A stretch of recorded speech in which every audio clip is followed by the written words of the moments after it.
The first thing I felt was the cane. It cracked across my back, and 17 years of muscle memory told my knees to buckle, to kneel, to take it. But something was different this time. I could hear Derek thinking, not talking, thinking, standing 3 steps behind my father, arms folded, face painted with that perfected look of concern, the concerned little brother, the fragile adopted son everyone needed to protect. But underneath it, loud as a loudspeaker in my skull, his real voice. This idiot still has not figured it out. One more hit and Dad will send him to the basement again. Then I can take his room on the 2nd floor. My father swung again. The rattan caught me across the shoulder and I stumbled forward. My 6 sisters stood in a half circle near the staircase, their faces twisted into identical masks of righteous anger. None of them flinched. They never flinched. "Rebellion!" Victor screamed. His face was the color of a plum, veins roping his temples. "This little beast is rebelling. Today I will teach you who is the master of this house." I remembered dying. Not metaphor, not drama. I remembered the car accident at 23, the screech, the windshield coming apart, broke, alone, framed out of every opportunity I ever had. My guaranteed college admission revoked because someone said I cheated. My exam scores tanked because someone drugged my water the night before. My reputation destroyed because everyone believed the quiet, pitiable adopted brother over me. And the last thought in my head before everything went black: how did it all go so wrong? Now I knew. It went wrong because of the boy standing behind my father with his arms crossed and his fake concern and his golden finger that could put thoughts directly into people's heads. Every punishment, every slap, every night locked in the basement, manufactured, all of it. Derek had a system, a transmigrator's cheat. He could project his inner thoughts into anyone nearby, and they would hear his voice in their skulls and believe every word. For years, he had whispered lies straight into my family's minds, and they had beaten me for crimes I never committed. In my previous life, I never figured it out. I thought my family just hated me. I cooked for my father's bad stomach every morning, and he beat me anyway. I treated my stepmother's chronic headaches with acupuncture, and she called me a beast. I ghost wrote my eldest sister's business evaluations for the family company, and she never once said thank you. The old Adrian would have knelt, would have taken the cane and said nothing and gone to bed, bruised and woken up the next morning to cook breakfast for the man who beat him. The old Adrian was dead. He died in a car wreck at 23. I was what came back. My stepmother lunged forward and slapped me across the face. "You little beast! What an ungrateful white-eyed wolf!" I barely felt it. I was listening to Derek's thoughts again. Perfect. The harder they hit him, the more he hates them. One more year and he will leave on his own. Then the shares are mine. 30% of the family company, grandfather's villa, the intelligence network, everything the old man left me. And this parasite wanted to swallow it whole. One of my sisters stepped forward. "Little Derek is already pitiful enough, and you keep bullying him. Mom and Dad are disciplining you for your own good, so hurry up and kneel." I looked at her, then at the bruise already forming on my jaw. I caught my father's eye. He was already winding up for the next swing, red-faced, convinced he was disciplining a disobedient child. He had no idea that the person standing in front of him was not the same son he had been beating for 17 years. "No," I said. Victor swung the cane at my head. It connected. My vision went white for 1 second. Pain screamed across my skull. Then I caught the cane. My left hand grabbed his hair. My right hand ripped the rattan from his grip. And before anyone in the room could move, I had Victor on his knees. I hit him, not once, not to make a point. I hit him like he had hit me every week for 17 years. He screamed, a high, breathless sound I had never heard come out of his mouth before, because in his entire life, nobody had ever touched him back. "Stop!" my stepmother shrieked from the doorway. "Are you all dead? Restrain this beast immediately." The household bodyguards took half a step forward. Then they looked at the cane in my hand and the look on my face, and they stopped. None of them wanted to be the first one in. I tossed Victor sideways. He hit the arm of the leather sofa and crumpled there, gasping, hands shaking, welts already rising. The room went dead, not quiet. Dead. The kind of silence that follows something nobody in the room has a category for. A son kneeling his father. In this family, in this world, that was not rebellion. That was an extinction level event. I wiped my jaw with the back of my hand and looked at every person in that living room.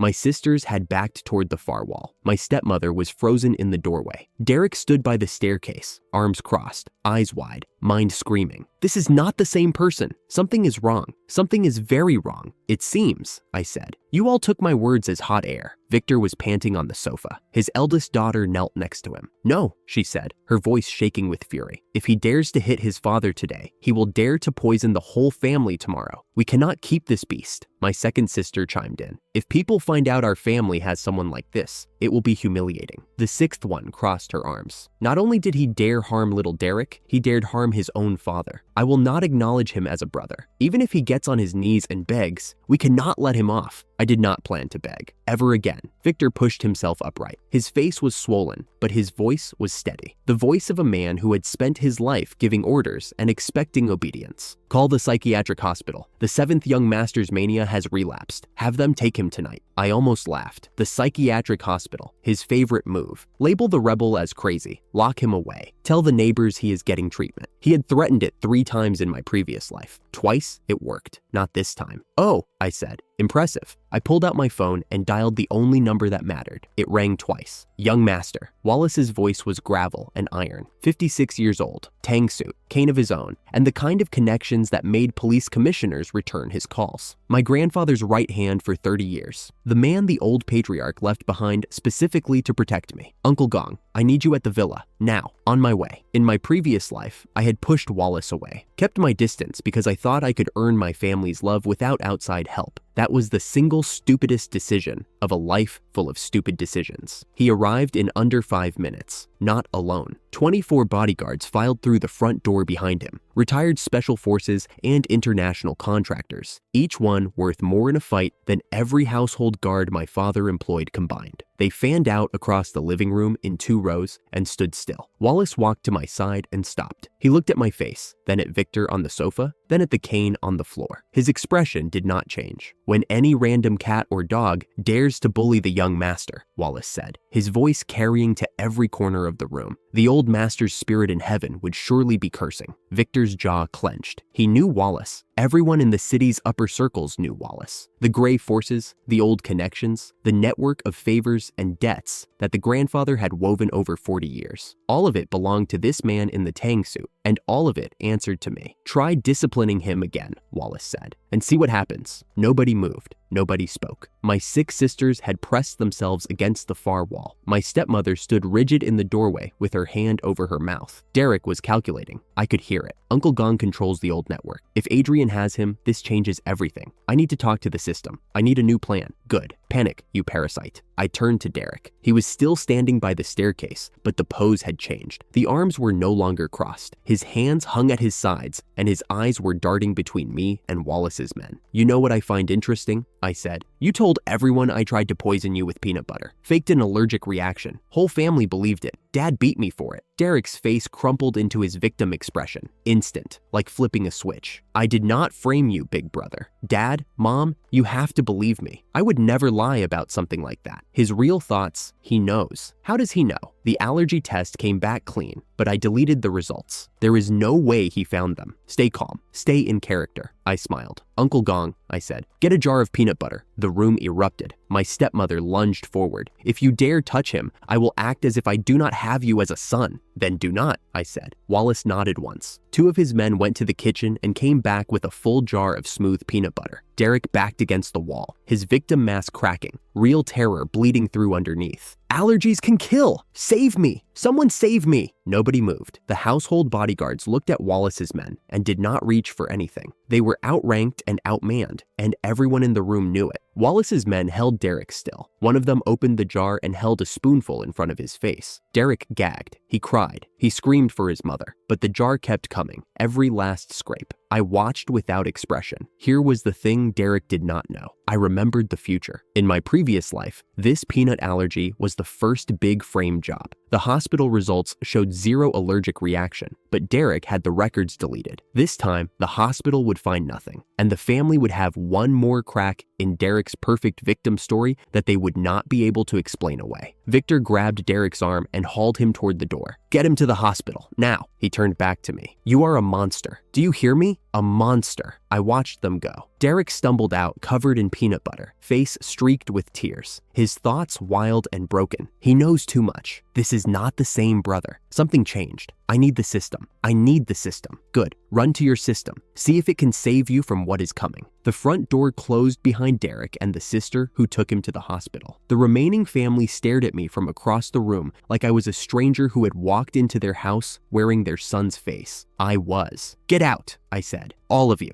This is my grandfather's villa. My name is on the deed. You are guests in my house, and your guest privileges are revoked. Victor's voice came out strangled. I am your biological father, and this is my biological property. My sisters erupted. This is too much. If you do not stop now, do not blame us for disowning you. One of them reached for her phone. I am calling the police. Go ahead, I said. They will arrive, check the deed, and ask you to leave. Nobody called the police. This family did not involve outsiders. Image was everything. A son beating his father, a forced feeding, bodyguards in the living room. None of this could leave these walls. I was counting on that. Fine, I said. You do not want to leave. Then here are the new rules. I held up one finger. 1 year from today, I sever all ties with this family. Legally, completely, permanently. Every share, every contract, every drop of blood between us. Done. The room went quiet. Even the bodyguards were still. Until then, you are restricted to the first floor. The second floor is mine. Nobody goes up without my permission. Uncle Gong's men will enforce it. Victor was shaking. Not from the pain, from rage. Pure, impotent, humiliated rage. He had walked into this evening as the patriarch of this family, cane in hand, ready to discipline his worthless son. He was leaving it confined to the first floor of a house he did not own,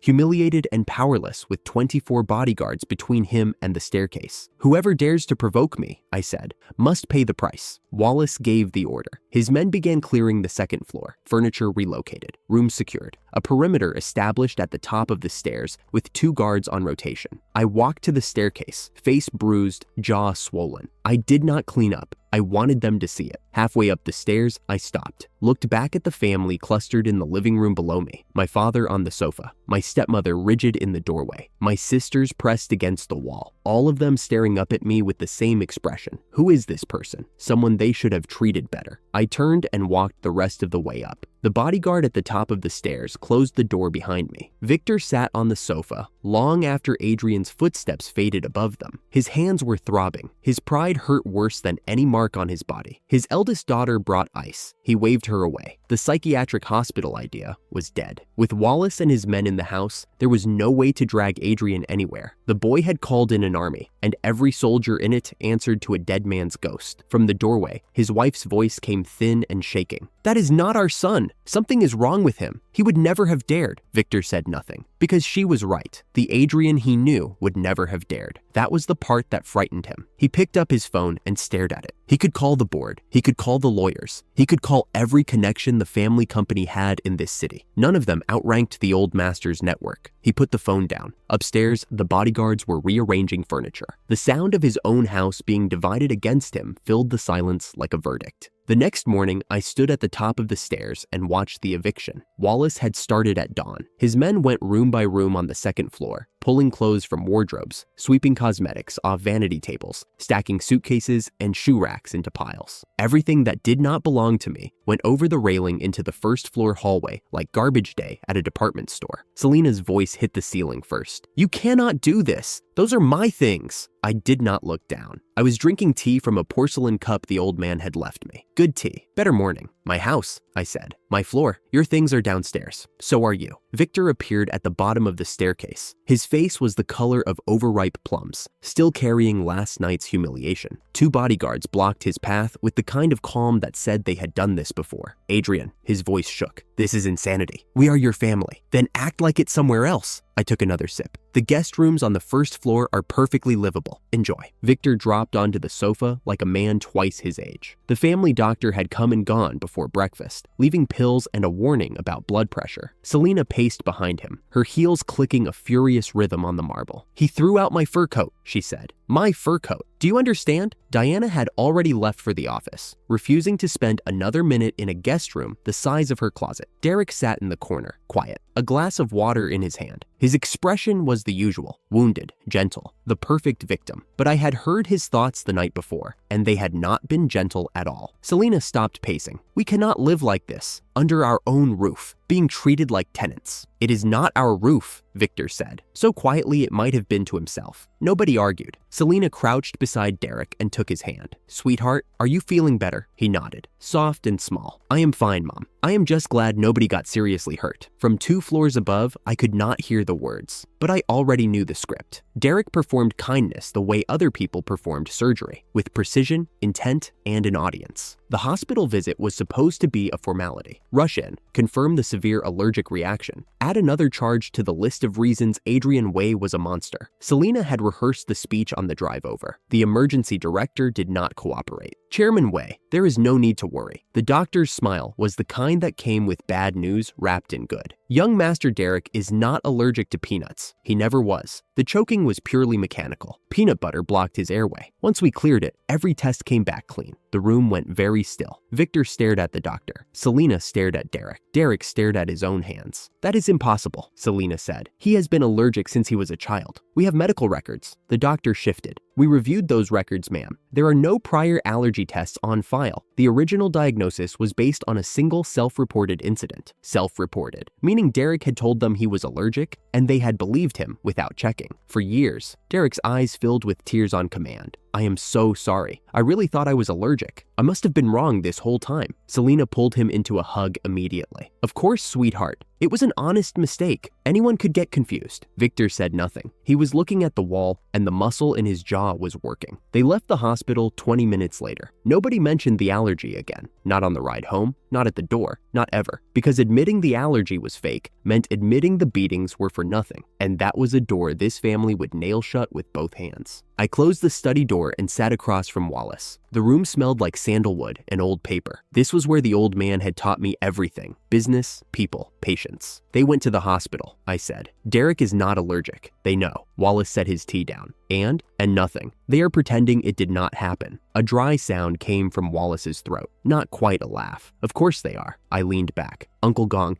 I need to tell you something about Derek. He has an ability, a kind of evil art. He can project his inner thoughts into other people's minds and make them believe what he is thinking. That is how he turned the entire family against me. Every fight, every punishment, every accusation. He whispered the narrative and they swallowed it whole. Wallace's face did not change. He had spent 30 years beside my grandfather. He had heard stranger things. Can he control them? He asked. Not control, influence. He plants a thought and they adopt it as their own. If he stands next to you and thinks, this man is lying, you start feeling like the man in front of you is lying. It is subtle. It works on everyone who does not know it is happening. Do I need to worry? Now that you know, no. The art only works when the target does not realize the thoughts are not their own. You are immune as long as you are aware. Wallace nodded once. Should I have him removed? No. I watched the garden through the window. He is more useful alive and inside the family. Every bad decision they make, every investment they fumble, every ally they lose, he accelerates all of it. He is a parasite, and parasites weaken the host. I just need to make sure he does not attach to anyone I care about. Wallace processed this the way he processed everything, silently, completely, filed and locked. Now, I said, the real business. I pulled a notepad from the desk drawer, grandfather's notepad. The pages were blank, but the weight of it felt right in my hand. In 2 days, the chairman of Crestline Pharmaceutical is going to die. Car accident. It will be on every news channel by evening. Wallace went still. The stock will crash. Hard. Within 3 days of the death, Crestline shares will lose 40% of their value.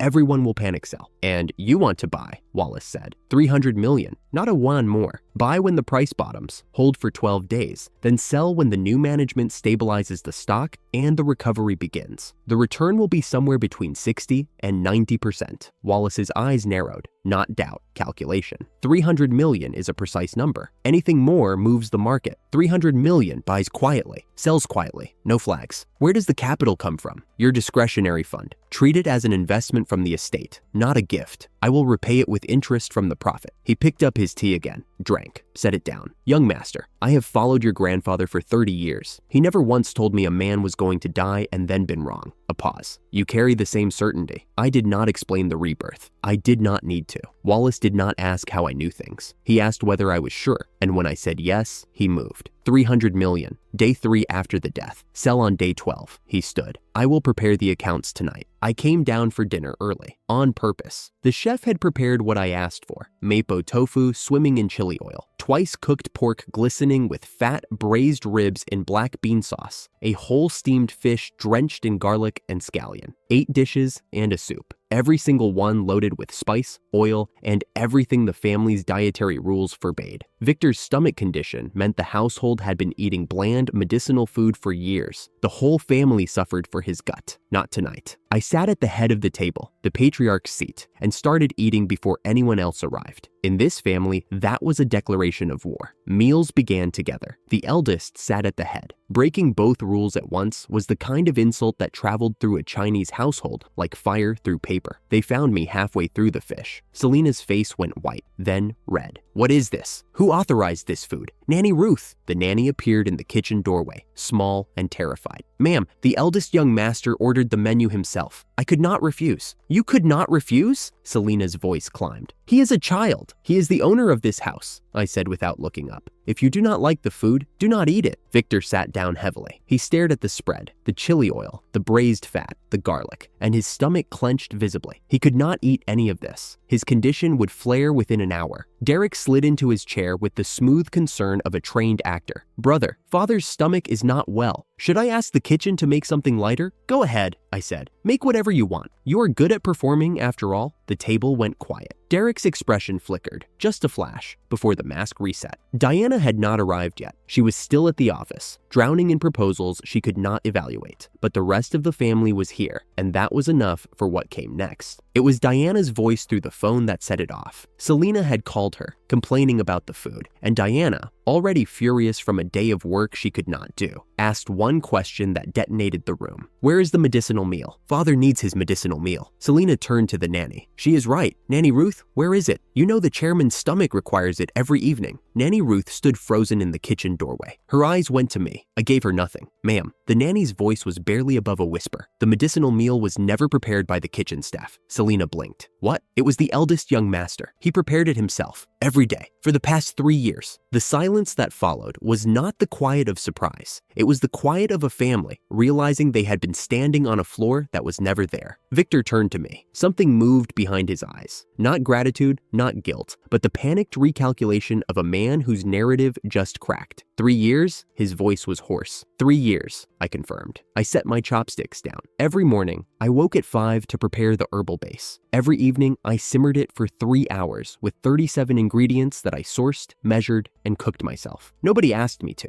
Nobody noticed. Nobody said thank you. The room was absolutely still. I also treated her headaches. I pointed at Selena without looking at her. Acupuncture, twice a week. She thought the migraines went away on their own. Selena's hand went to her temple involuntarily. And I wrote every one of Diana's project evaluations for the past 4 years. Every single one. She submitted them with her name on top, and the board praised her brilliance. Victor's mouth opened. Nothing came out. I stood. The chair scraped against the floor like a verdict. You want to know why I am done with this family? Because I spent 17 years holding it together, and not one of you noticed. Not one of you cared. You beat me with a cane for a peanut allergy that does not exist, and the person you were protecting is the one who lied to you. I grabbed the edge of the table. Dishes rattled. The soup bowl tilted. You want your medicinal meal? I flipped the table. Porcelain shattered. Chili oil splashed across the marble. The soup hit the floor like a gunshot. Cook it yourselves! I walked out of the dining room. Behind me, Selena was screaming. Victor was doubled over. The stress, the stomach, the shock collapsing into one physical event. Derek rushed to his side. All concern, all performance, already calculating how to fill the gap I had just torn open. I did not look back. There was nothing behind me worth seeing. After Adrian's footsteps faded up the staircase, Derek knelt beside Victor and pressed a damp cloth to his forehead. The perfect son, the only son who stayed. Father, please breathe. I am here. Selena was shaking, not from the table flip, from the words. 3 years of medicinal meals, acupuncture for her headaches, evaluations for Diana, all of it invisible, all of it from the son she had slapped and cursed and dismissed. She shoved the thought away like it burned. That ungrateful beast, she whispered. He is lying. He has to be lying. Derek stroked Victor's arm and said nothing. His face was the portrait of filial devotion, but his mind, the part only Adrian could hear, was already working. If Adrian had been cooking the medicinal meal, then the recipe existed somewhere. Learn it. Make it. Become the son who heals the father. Fill every gap Adrian left and let the family forget he was ever useful. He was not worried. He was grateful. Adrian had just handed him the blueprint for becoming indispensable. Diana kicked off her heels and dropped onto the guest room bed. The mattress was thin.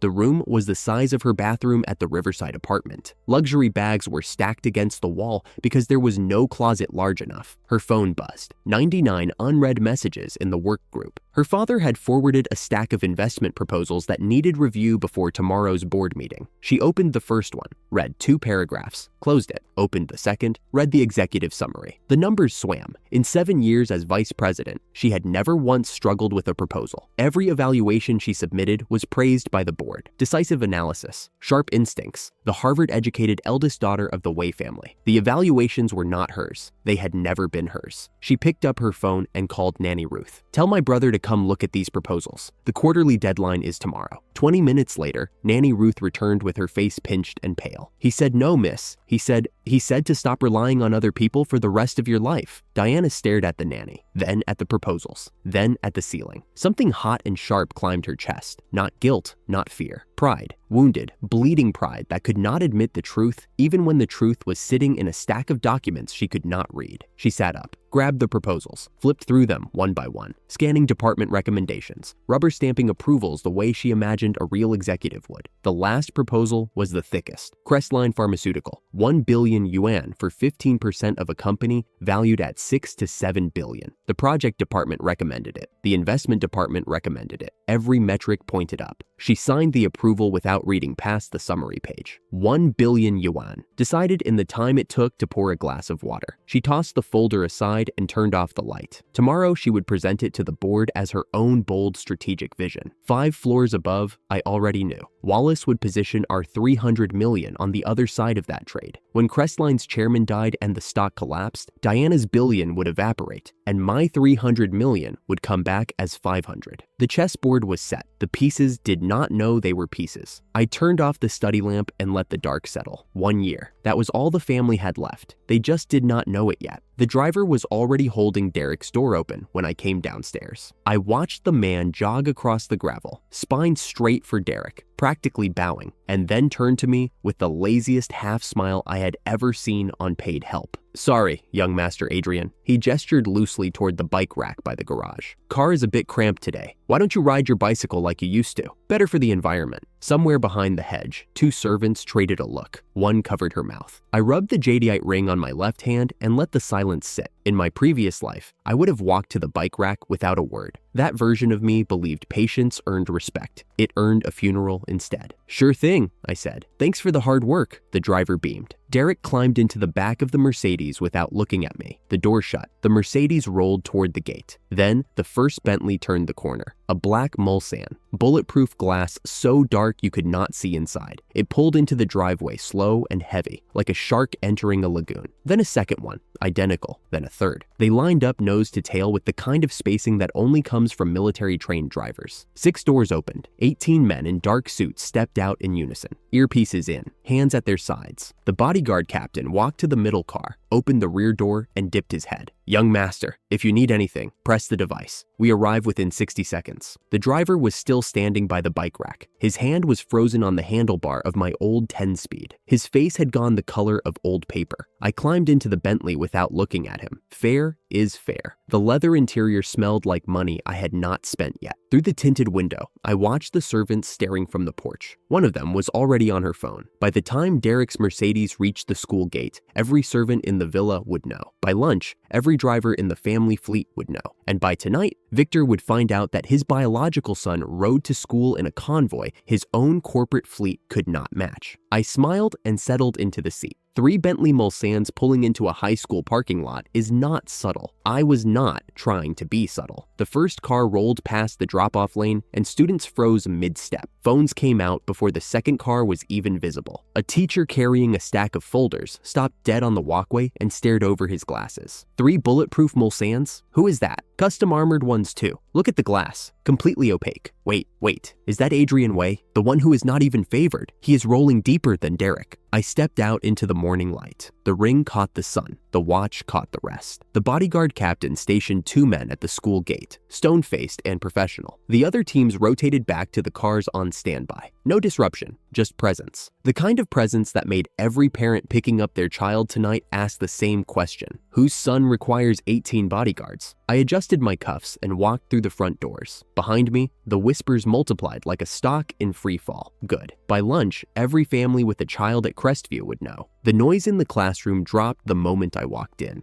Derek sat in the middle row, surrounded by 4 or 5 guys who used to follow me around when my family name still carried weight. They had switched sides faster than a stock split. Expected. Derek did not look up. He was doing his wounded dove routine, head slightly bowed, shoulders drawn in, sighing every 30 seconds, like the weight of the world sat on his bony chest. The performance was so polished you could see your reflection in it. I sat at my desk, pulled out a physics textbook, and started reading. That was when Derek's system activated. I heard it the way I always did, not as emotion, but as raw text running through my skull. Someone else's words dressed up as my own feelings. His thoughts, broadcast to every brain in the room. I cannot let Big Brother know how much it hurts. The family reputation matters more than my pain. Even if he beats me, even if he humiliates me in front of the servants, I have to smile and endure. That is what a good brother does. That is all I can do. Sickening and brilliant. Every syllable calibrated to trigger sympathy. The kid could write ad copy for a charity. Around me, the temperature shifted. Students who had been buzzing about the Bentleys 3 minutes ago now looked at me with open disgust. 2 girls at the front whispered to each other and shook their heads. A guy in the back row cracked his knuckles and muttered something about teaching people lessons. Nobody questioned the feelings. Nobody thought, wait, why am I suddenly furious at someone who has not spoken a single word this morning? Derek's system did not need logic. It ran on empathy, and empathy does not ask questions. It just burns. I turned another page. Let them burn. One person absorbed more of the projection than anyone else. A big guy, tall, buzz-cut, thick neck, the kind of build that got handed a Letterman jacket and a permanent excuse. He had been glaring at me since I sat down, and now he shoved his chair back with a screech, walked to the empty desk directly behind mine, and dropped into it like a wrecking ball finding its target. His inner thoughts hit me before his mouth even opened. This fool thinks he can scare me? My uncle is about to get promoted. The whole district answers to my family. 3 cars and some bodyguards mean nothing.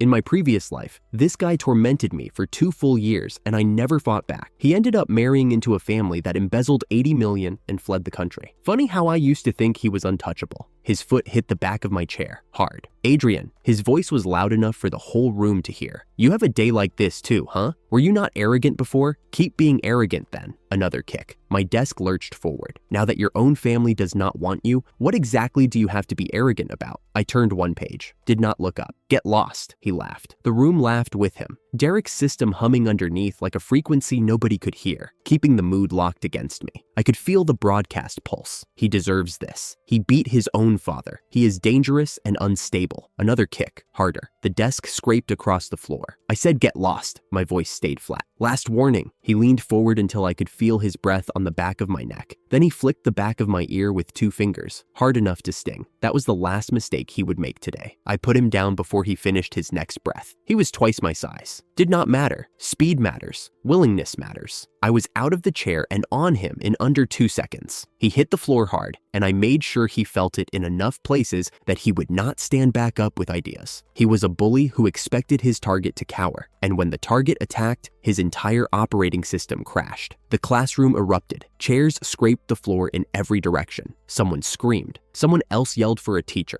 A phone clattered off a desk. He stumbled toward the wall, cradling his arms, and his voice cracked high enough to shatter glass. Call the police! Someone call the police right now! He is insane! I straightened my uniform and looked at him. Conversational. You want to send a minor to prison over a schoolyard scrap? I let the question hang. Think about what your uncle would say. How does a scandal like this look during a promotion year? His face went white, not from the pain, from the realization that I knew exactly which nerve to press and had been waiting for an excuse. Even if we don't call the police, he managed through his teeth. My family won't swallow this. Your family. I almost smiled. I could feed your family dirt and they would chew. He dragged himself toward his original seat. Nobody helped him. Nobody even moved. I straightened my uniform. Then I turned to Derek. Yeti. Derek's inner thoughts were screaming before I took the first step. No, no, no, no, no. He is coming this way. He cannot actually hit me in front of everyone, can he? There are witnesses. There are cameras.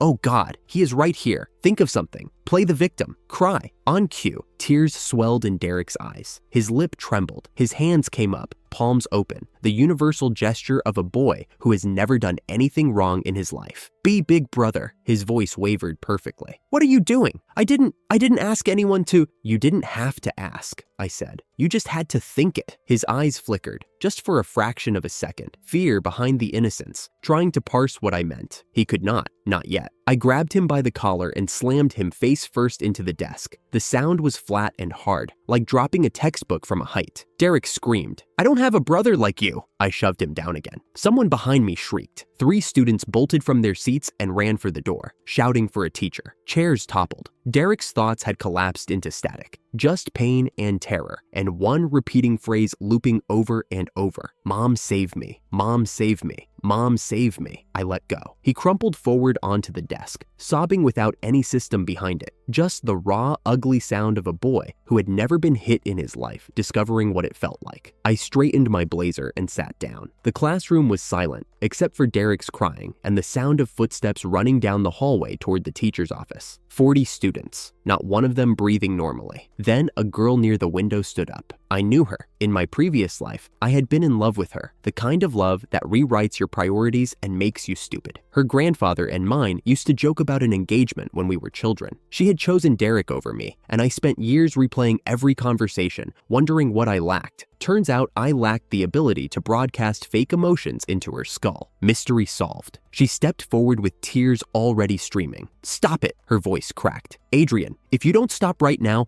I swear, you are going to be responsible for what happens. She held up her trembling hand, threatening something dramatic. Her eyes locked on mine, waiting for the guilt, the panic, the begging. The whole performance built around one assumption, that Adrian still cared. In my old life, it would have worked. I would have dropped everything, crossed the room in 2 steps, and spent the next hour making sure she was okay. That version of me was a hostage who mistook his chains for love. I looked at her the way you look at a stranger asking for directions to a place you have never been. Do whatever you want, I said. It is not my problem. Her mouth fell open. She had prepared for anger, for pleading, for a dramatic standoff. She had not prepared for nothing. Indifference was the one weapon she had no counter for. You are out of your mind, she whispered. You are a monster. I stood, picked up my bag, and slung it over one shoulder. Monster, loser, maniac. I walked toward the door. You people really need new material. I stepped past the overturned chairs, the way you step around a puddle after rain. Behind me, silence. Nobody moved. The hallway was empty. Fluorescent lights hummed overhead. The bodyguard captain was already moving toward me from the far end of the corridor, hand pressed to his earpiece, reading the situation from the noise alone. Everything is fine, I said. Send someone with a first aid kit to the classroom. 2 injured. He nodded once. No questions. He spoke into his earpiece, and 2 men peeled off from the stairwell. I kept walking. The morning sun hit the glass at the end of the hall and threw a long, bright rectangle across the floor in front of me. Behind me, through the open classroom door, Derek was still sobbing. It was the most honest noise he had made all year. The principal's office smelled like old tea and fresh panic. They had arranged the furniture like a courtroom. The principal behind his desk, sweating through his collar. Selena on a leather sofa to the left, legs crossed, handbag on her lap, like a weapon she had not decided how to use yet. Derek beside her with a fresh bandage across his forehead, head tilted at that perfect angle where the gauze caught the light. Professional victim. If suffering were a sport, this kid would be Olympic. 2 other families had been called in. The lackey's father, a thick man in an expensive suit that did not fit his neck, sat rigid in the corner chair. Next to him, the girl's father, thinner, wire-rimmed glasses, the kind of composure that took money and practice to maintain. Both fathers had the same expression, the one where you arrive planning to destroy somebody else's child and then slowly realize the room is not arranged in your favor. The principal pressed play on the laptop. The surveillance footage ran. I watched the screen along with everyone else, even though I had lived every second of it. The footage was clean. Derek's lackey kicking my desk, the lackey throwing the first punch, me retaliating. and right before the lackey moved, a zoomed-in shot of Derek leaning forward and whispering something to the kid next to him, who passed it to the lackey. Derek instigated the whole thing, on camera, in high definition. The room should have been settled right there. Evidence, clear as daylight. Selena stood up. Expel him. No pause. No acknowledgement of the footage. She pointed a manicured finger at me like I was a stain on her sofa. This animal sent 2 students to the hospital. I do not care who started it. Expel him today. The lackey's father grunted in agreement. The girl's father adjusted his glasses and nodded. The principal looked at all 3 of them and then at me, the way a rabbit looks at a pack of dogs circling a fox. I leaned back in my chair and let them talk. The lackey's father found his voice first. Deep, practiced, the kind of voice that closed deals and crushed subordinates. My son is in the hospital because of this boy. I want a formal apology, full medical coverage, and expulsion. Today, the girl's father followed, quieter but sharper.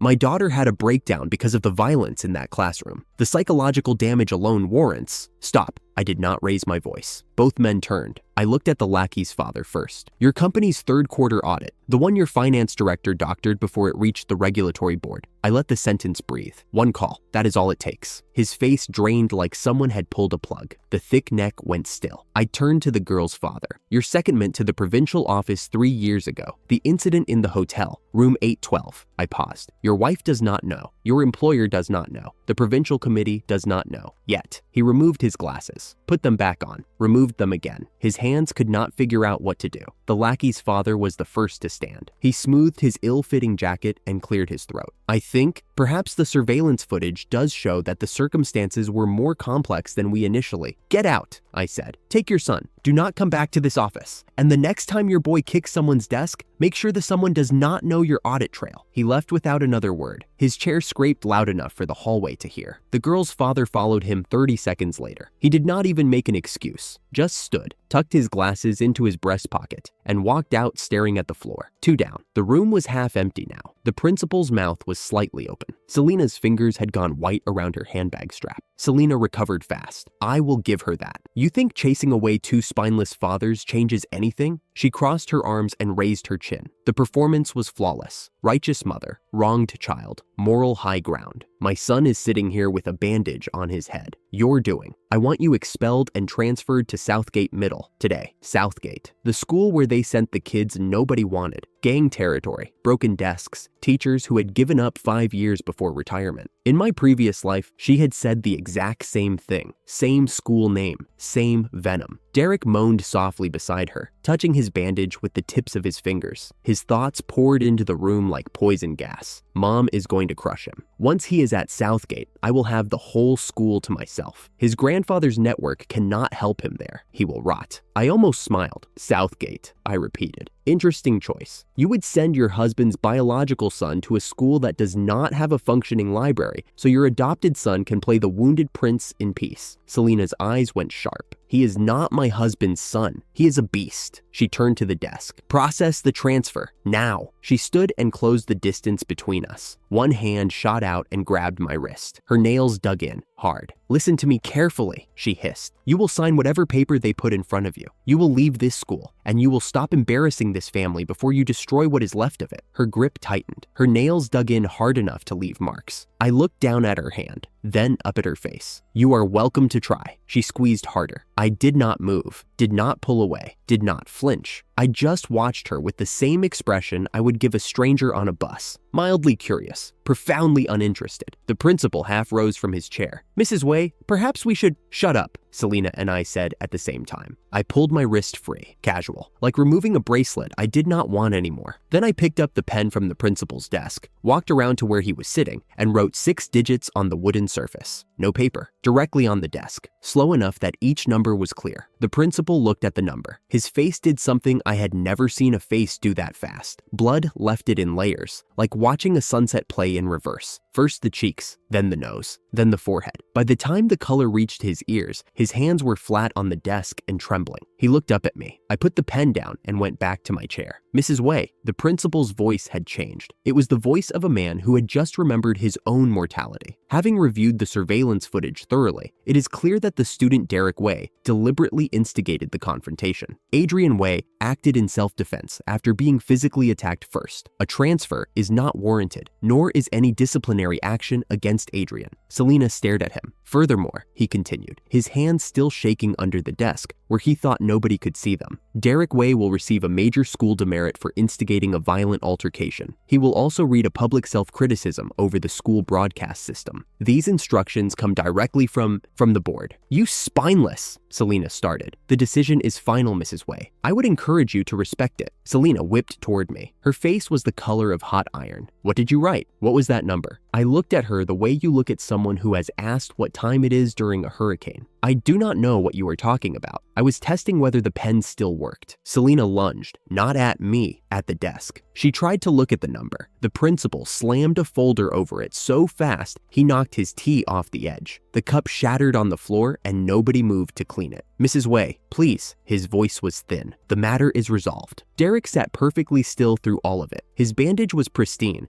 but his eyes were dry and sharp, calculating, not suffering. The moment his mother's back was turned, those soft, innocent eyes went hard as glass. His thoughts trickled through. What number did he write? How does he know things like this? He has changed. Something happened. I need to find out what. I stood and buttoned my blazer. I turned to the desk. "Make sure the self-criticism is thorough. I want it read over the morning broadcast. I want every classroom to hear it." Yes, absolutely." He nodded like his neck was on a spring. Selena grabbed my arm again. This time, I did not let her hold on. I pulled free in one motion, and she stumbled back a step. Derek jumped to his feet. "How could you?" Derek's voice cracked on cue. "She is your mother. She raised you, and you shove her away like she is nothing?" I turned to him. The room went quiet. "She is not my mother," I said. "She never was." I walked out. The bodyguard captain was waiting in the hallway. He fell into step without a word. Behind me, Selena's voice cracked into a sob that echoed off the tile walls. Real or performed? At this point, the distinction did not matter. Derek stood at the microphone with a sheet of paper in both hands. The broadcast crackled to life across every classroom, every hallway, every bathroom stall in the building. 2,000 students heard the static pop. Then his voice, small, measured, and completely fake. "I, Derek Wei, hereby acknowledge that I instigated the altercation in Class 2 of Senior 3. I deliberately provoked a fellow student into violence through manipulation and should have resolved my grievances through proper channels. I accept the major demerit on my record and apologize to the student body for the disruption." In 30 classrooms, heads lifted from desks. In the faculty lounge, a teacher set down her thermos. In the parking lot, the bodyguard captain heard it through the car radio and said nothing. Derek set the paper down and walked out of the broadcasting room. The moment the door closed behind him and the hallway was empty, his face changed. The soft, wounded eyes went cold. The trembling hands went still. His jaw tightened into a line that had nothing to do with pain and everything to do with hate. I was leaning against the window at the end of the corridor when the broadcast finished. Through the glass, I could see the parking lot. 3 Bentleys, 6 bodyguards visible, the rest in the cars. A normal Tuesday. Somewhere on the first floor, 2,000 students were processing what they had just heard. The golden boy, the beloved adopted brother, reading a public apology over the school speakers with a bandage on his head and a demerit on his record. In my previous life, this never happened. In my previous life, I was the one who read the self-criticism. I was the one who stood at that microphone while Derek watched from the hallway with a smile he thought nobody could see. I rubbed the ring on my left hand. Funny how one number can rearrange an entire room. One number, and the principal forgot who signed his bonus checks. One number, and Selena's screaming became background noise. One number, and the man who had been ready to expel me 5 minutes earlier was suddenly offering me tea and calling me Mr. Wei. I pushed off the window and headed to class. Behind me, through 2 closed doors and a hallway of polished tile, I could still hear Selena's voice. She was on the phone with Victor, screaming that the school had betrayed them, that the principal was corrupt, that Adrian had threatened everyone in the room. She was not wrong about the last part. I walked into the stairwell, and the bodyguard captain appeared at the landing below, one hand on his earpiece. "Young master, all clear." Good, I said. Tell Wallace the school situation is handled. Next item. The captain nodded and spoke into his collar mic. I took the stairs 2 at a time. The morning had been long, and I had a competition class in the afternoon that was about to make the principal's office look like recess. But that could wait. For now, Derek's voice was still ringing through the hallways, reading his own confession to a building full of witnesses. And somewhere in a car speeding away from campus, the lackey's father was probably telling his wife that the Way family had mistaken a fish eye for a pearl. He would not be wrong. The competition class was 12 students who thought they were the smartest people in the building. Teacher Mercer handed me a stack of joint university exam papers and smiled like he was giving a child a puzzle box. Take your time. These are several levels above the regular curriculum. I flipped to the first page, combinatorics. Second page, integral proofs. Third, a physics problem that looked complicated until you noticed the symmetry. 15 minutes later, I set the pen down. Mercer picked up the papers. His smile lasted about 4 seconds into grading. Then it collapsed. Perfect score. He said it like the words were in the wrong language. He flipped back to the last question. I had 2 solutions for this one. You wrote 5. The 12 geniuses stopped writing. One of them, a boy with thick glasses and ink-stained fingers, leaned over to check the answer sheet, then leaned back without saying anything. I will attend the class for major competitions, I said, and I will set aside half an hour each day if anyone has questions. Mercer stared at me like I had offered to donate a kidney. The ink-stained boy was the first to nod. The others followed one by one, grudgingly, the way people accept a gift that makes them feel small. I did not care about the score, but being the richest student and the smartest student at Crestview changed how every adult in the building calculated risk. Teachers, parents, administrators, none of them could dismiss me as a rich brawler anymore. The genius label was armor, and I had just put it on. I was 3 steps from the Bentley when a girl in a white dress cut between the bodyguards like they were furniture. High ponytail, flat shoes, misty eyes that looked like they had been practicing righteous indignation in front of a mirror all day. Senior Adrian. She planted herself in front of the car door. You need to apologize to Derek. I stopped walking. He read a self-criticism in front of the entire school because of you. He is your brother. How could you humiliate him like that? The bodyguard captain moved to intercept. I waved him off. Who are you again? Her face crumpled. Grace, you know who I am. You have been supporting my family for years, and now you act like I do not exist? She had no idea. Her mother had kept the source of the money private. Family pride. A woman scraping together the appearance of survival so her daughter would not know they were living on charity. Grace genuinely believed her family was getting by on their own. She believed the supplementary card she swiped every week was tied to some distant relative's account. She was wrong about all of it. You want to talk about knowing? I reached into my jacket and pulled out my phone. I had the records ready. I had been waiting for this conversation since the day I was reborn. 36 months of junior high, $2,000 a month. 24 months of senior high, $5,000 a month. Your mother's hospital bills last spring, $500,000. The supplementary card you use for bubble tea and clothes, mine. Every transaction, every deposit, every cent. I scrolled through the list slow enough that she could see the numbers moving. Total, just over $670,000.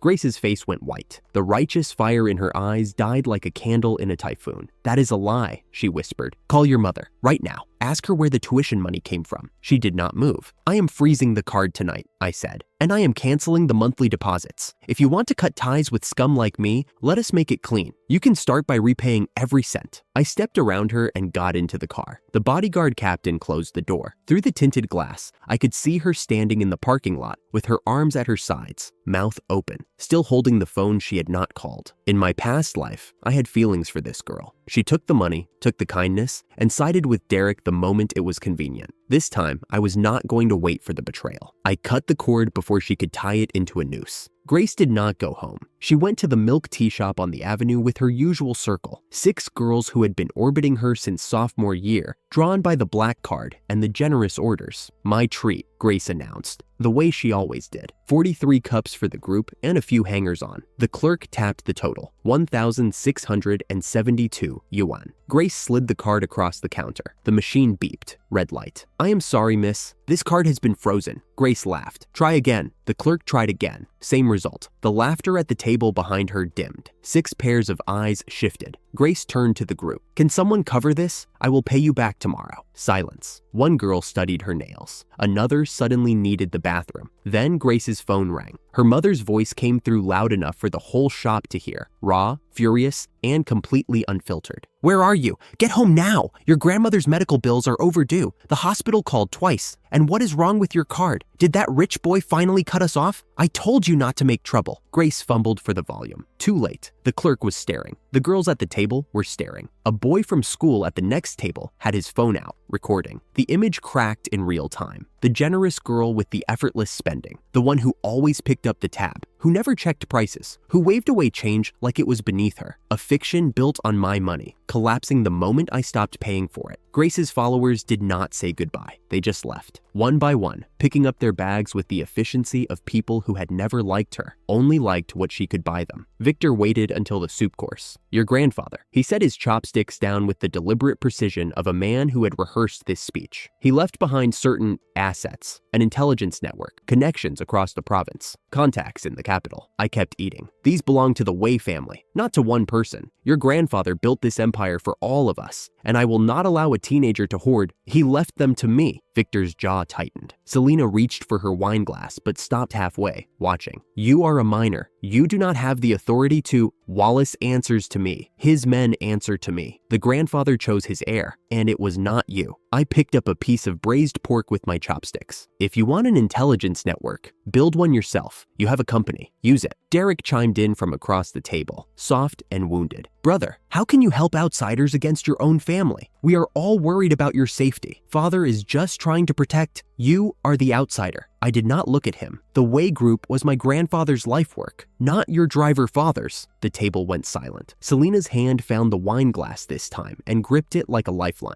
Victor slammed his palm on the mahogany. You ungrateful. Worry about your own company, I said. Diana just approved a billion-yuan investment without reading past the summary page. You might want to check on that. I went back to my food. Selena grabbed the side of her head mid-sentence and crumpled. It was not the theatrical performance from last time. This one was real. Her face went gray, her knees buckled, and she knocked a porcelain bowl off the table on the way down. Victor caught her before she hit the floor and screamed for the doctor. The family physician arrived within minutes. He checked her blood pressure, asked about her medication, and then said the thing that made the room go quiet. Madam's chronic headaches were resolved over 2 years ago through acupuncture and therapeutic massage. Since the treatments stopped, the condition has returned with full severity. He looked at me. The young master was the one administering the treatments. Twice a week, for over 2 years. Victor stared. Derek's face went through 3 expressions in 2 seconds. Confusion, calculation, and then the wounded son mask snapping back into place. Brother, please, she is in pain. Can you not just? No, one word. The room ate it. Selena opened her eyes. The pain was visible, genuine, sharp, the kind that made her whole body curl inward. She looked at me from the sofa with an expression I had never seen from her before. Not anger, not performance. Something smaller, something that might have been the beginning of understanding. Adrian, her voice was thin. I did not know you were the one. You did not ask. I stood up. If it gets worse, go to the hospital. Do not call me. I walked to the stairs. The bodyguard at the landing stepped aside. Behind me, the family doctor was writing a prescription. Derek was performing concern with his hand on Selena's shoulder, and Victor was standing in the middle of his own dining room, looking like a man who had just realized the house had been standing on someone else's foundation this entire time. I climbed to the second floor and closed the door. 2 years, twice a week, over 200 sessions. I set my alarm for 5 in the morning to prepare her herbal compresses. I adjusted the needle positions season by season as her symptoms shifted. I tracked her sleep cycles, her diet, her stress patterns. I did all of it in silence because I believed, in that other life, that stupider life, that if I just did enough, eventually they would see. They never saw. And now her head was splitting open on a sofa downstairs, and I was pouring myself tea in a quiet room. And the distance between those two facts was the exact width of everything I had lost. I drank the tea. It was warm. It was enough. Selena could not sleep. The ibuprofen had dulled the worst of the pain,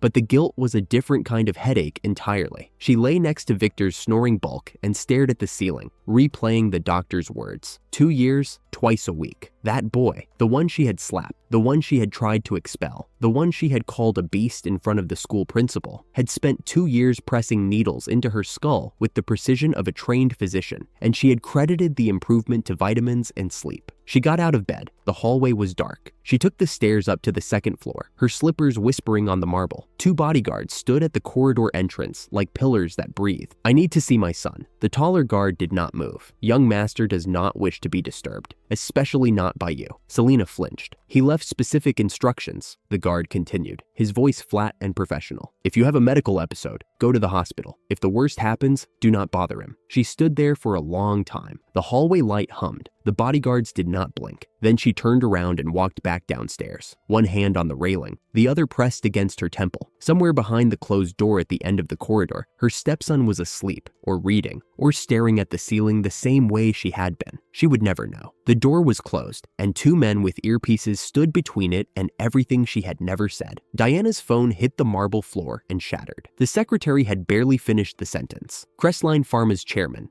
dead. 4 in the morning, at the Vienna Hotel downtown. The stock hit its daily limit down before the markets had been open an hour. She had signed for 15% of that company yesterday. $1 billion. The contract penalty was triple if she pulled out, which meant she was already a shareholder of a sinking ship, whether she liked it or not. "Get me everything on the chairman's wife," she said. Her voice was flat, but her hands were shaking. "Education, career, reputation, and run a feasibility report on doubling the position to buy the dip. I want it on my desk before the board meeting." The secretaries fled. Alone in the office, Diana stared at the stock chart. The red line fell like a cliff edge. $1 billion. Her first solo investment. The one she approved without reading past the summary page because she was tired of people whispering that her brother did all the real work. She pulled up the new chairwoman's profile. Top university graduate. Strong reputation. If the company stabilized under new leadership, the stock would recover. If she doubled down now, she could ride the rebound and turn a disaster into a triumph. "Be greedy when others are fearful," she murmured. She had no idea the stock was going to recover. She had no idea Wallace was already buying at rock bottom with $300 million, and she had no idea that both of those facts pointed to the same person. Wallace lowered the phone and set his putter against the cart. "Position filled," he said to me over a secure line. $300 million, all at the floor. I leaned back in my chair. "The new chairwoman will announce a breakthrough drug within 2 weeks. When the stock rebounds, we sell at the peak." A pause. Then Wallace, who almost never laughed, let out a short exhale through his nose. "The young master predicted the chairman's death, the crash, and the recovery timeline. The old patriarch would be proud." "Diana is considering doubling down," I said, "buying more at the bottom. Should I warn her?" "No." The line went quiet. "She approved $1 billion without reading the due diligence," I said. "She built a career on evaluations I wrote for her. If she doubles down, she loses more. If she cuts losses, she admits the first decision was wrong. Either way, the board sees who she really is." Wallace understood. He always did. "One more thing." I set my water down. "The Crestline recovery will generate a significant return on our $300 million. Keep the accounts separate from anything the family can audit. This is mine." "Understood, young master." I hung up and looked at the ceiling. In my previous life, Diana's Crestline disaster had cost the Way Group $860 million, and she had blamed the market, the dead chairman, the secretaries, everyone except herself. This time, the disaster would be identical, but this time, I would be sitting on the other side of the trade. The boy in the corner ate like someone who had memorized the price of every grain of rice on his plate. Mushroom haircut, black-rimmed glasses held together with tape on the left arm. School uniform 2 sizes too big because it was secondhand. Plain rice, boiled greens, no meat. His tray cost less than the water bottle on my table. In my previous life, this boy became one of the most powerful people in the capital. His biological father, a senior official, eventually acknowledged him, and he rose through the elite circles of the North like a rocket. But before all that, he was just a kid with a dying mother and no one who cared. In that life, Grace got to him first. She used my money, my supplementary card, to buy his meals, pay his mother's hospital bills, and win the loyalty that turned him into her most powerful protector. She stole my resources to build her own network, and I never even knew. Not this time. I picked up my tray and walked over, passed right by the table where Grace's friend was sitting. Did not look sideways. "This seat taken?" He flinched, looked up, recognized me, and immediately started gathering his things. "Senior Adrian, I will move, please. Sit down." I set my tray across from his and pushed the chicken leg onto his plate. "Eat." He stared at the meat like it might bite him. "You only eat rice and vegetables," I said. "Your mother is in the hospital. You walk 40 minutes each way because the bus costs money. Your grades are top 5 in the school, and nobody in the building knows your name." His chopsticks stopped moving. "I have a proposal." I kept my voice low enough that the tables around us could not hear. "Full scholarship, apartment near the school for your mother, Cancer treatment at the best hospital in the city with top surgical experts. Living expenses covered. Why? Because this is an investment. My grandfather built the Way Group by sponsoring talented people when they had nothing. Decades later, those people ran half his empire out of loyalty. I am continuing the tradition. He set the chopsticks down. What do I have to repay? Nothing now. If you succeed, and I think you will, then remember who invested when nobody else would. That is the return. His eyes went wet. He blinked it away fast, the kind of fast that said he had practiced hiding weakness. And if I fail, then I lose 2 million. I will survive. He picked up the chicken leg and bit into it, chewed slowly, swallowed. Then he bowed his head over the tray, and his shoulders shook once before he controlled it. Brother Adrian, his voice was rough. This is a favor I will remember for the rest of my life. I nodded. Finish eating. We are visiting your mother after class. Elliot's mother looked like she had been old for a very long time. She lay propped on the VIP bed with an IV in her arm and a face that said she had not expected this room, this mattress, or the 2 full-time nurses standing by the door. The hospital director had given us his personal briefing: early-stage stomach tumor, severe malnutrition, anemia, weakened lungs, and kidneys. Treatable, but only with proper care and expert surgeons. There is no need for all this, she said quietly. A regular ward is fine. I can take care of myself. Auntie, your son's grades are exceptional. He will make it into the top universities. Whatever we spend now, he will earn back 100 times over. Elliot stood by the bed with his fists clenched at his sides and his jaw locked. Not because he was angry,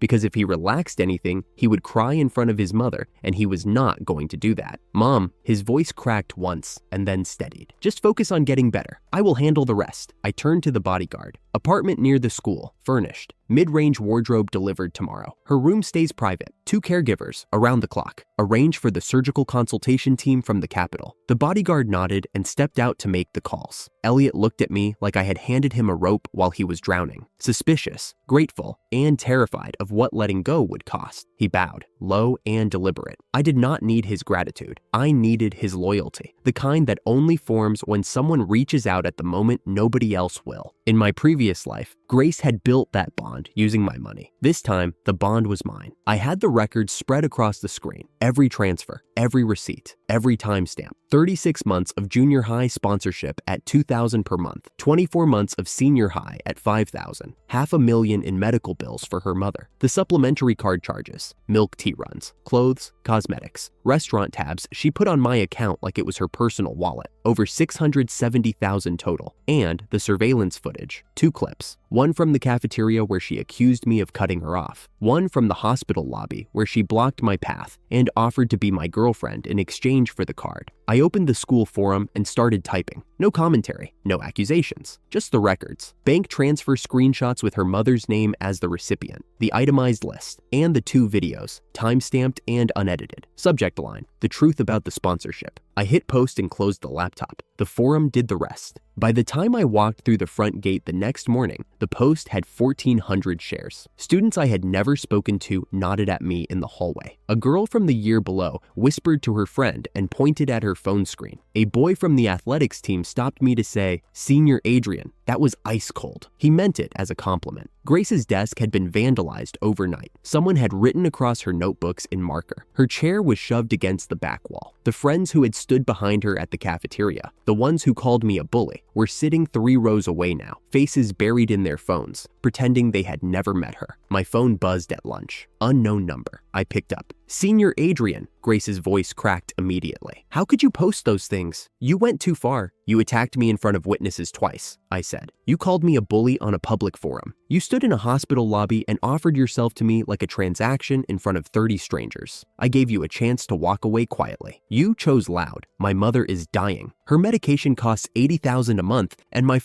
your father gambles. Your mother's tumor is inoperable. Your brother's tuition is overdue. None of that is new, and none of it is my responsibility. It never was. I chose to help. You chose to betray the person helping you. Consequences." She was sobbing so hard the words dissolved into static. I pulled the phone from my ear and blocked the number. 3 more calls came in from different numbers over the next hour. I blocked each one without answering. The system discovery happened by accident. I was walking past the music wing when I felt Derek's presence, that familiar itch at the edge of my thoughts that meant he was close. He was standing at the far end of the corridor near the stairwell, alone, looking at his phone. But he was not reading messages. He was talking to something inside his head, and I could hear every word. Current luck balance, he thought. 742 points. A voice answered. Flat, mechanical, nothing like a human thought. Host current balance, 742 luck points. Daily passive absorption from high favorability targets, 12 points. Active absorption available from 3 valid sources. Derek's thoughts shifted. What about Grace? Her favorability was at 89 before the forum post. Can I still absorb? Target Grace favorability has dropped to 51 due to perceived abandonment. Absorption rate reduced by 63%. Recommendation, restore favorability before continued extraction. How much would it cost to cover her father's debts? Get her to trust me again? Estimated cost, 8 million won over 6 months. Projected favorability recovery to 85, 3 months minimum. Net luck gain after recovery period, approximately 400 points. Derek's jaw tightened. 8 million. That was real money, even for someone siphoning luck into stock picks. Transaction cost for direct luck purchase, 1 luck point costs 1,400 wen via market intervention. Bulk purchases exceeding 100 points incur a 15% surcharge. I stopped walking, pressed my back against the wall, let the information settle. 742 luck points. Absorption from people with high favorability. Transaction costs. The system had an economy. It was not infinite. It was a resource pool with inputs, outputs, and a price sheet. Derek needed people who trusted him. The higher their favorability, the more luck he could drain. When their luck collapsed, through setbacks, poverty, isolation, the absorption slowed or stopped entirely. So he needed to keep his targets functional enough to keep producing. Grace was one of his targets. He was calculating whether to spend 8 million keeping her useful, or let her collapse and find a new source. I pushed off the wall and kept walking. My face showed nothing, but inside, the gears were already turning. I knew the rules now. Derek's power ran on people. If I drained his people, bankrupted them, isolated them, destroyed their trust in him, his luck balance would crater. And when it cratered, his stock picks would fail, his accident avoidance would disappear, and every advantage the system gave him would evaporate. He was a parasite, and I had just learned exactly what starved him. Derek pocketed his phone and stared at the empty hallway. 8 million to keep one girl useful, and Adrian's forum post had halved her favorability overnight. Every ally Derek cultivated, Adrian seemed to burn before Derek could harvest them. The absorption targets are thinning, he thought. I need new sources, higher value, people Adrian hasn't touched yet. The system responded with its flat mechanical tone. Recommendation, diversify target pool. Current over-reliance on school-age sources limits growth ceiling. Derek's fingers curled around the phone case. His forehead bandage itched. The innocent expression he wore in public was nowhere on his face now, just cold arithmetic and the first real flicker of something that looked like worry. He walked down the stairs without looking back. The conference room smelled like cold coffee and desperation. Diana stood at the head of the table, and for the first time since I could remember, she was not the most confident person in the room.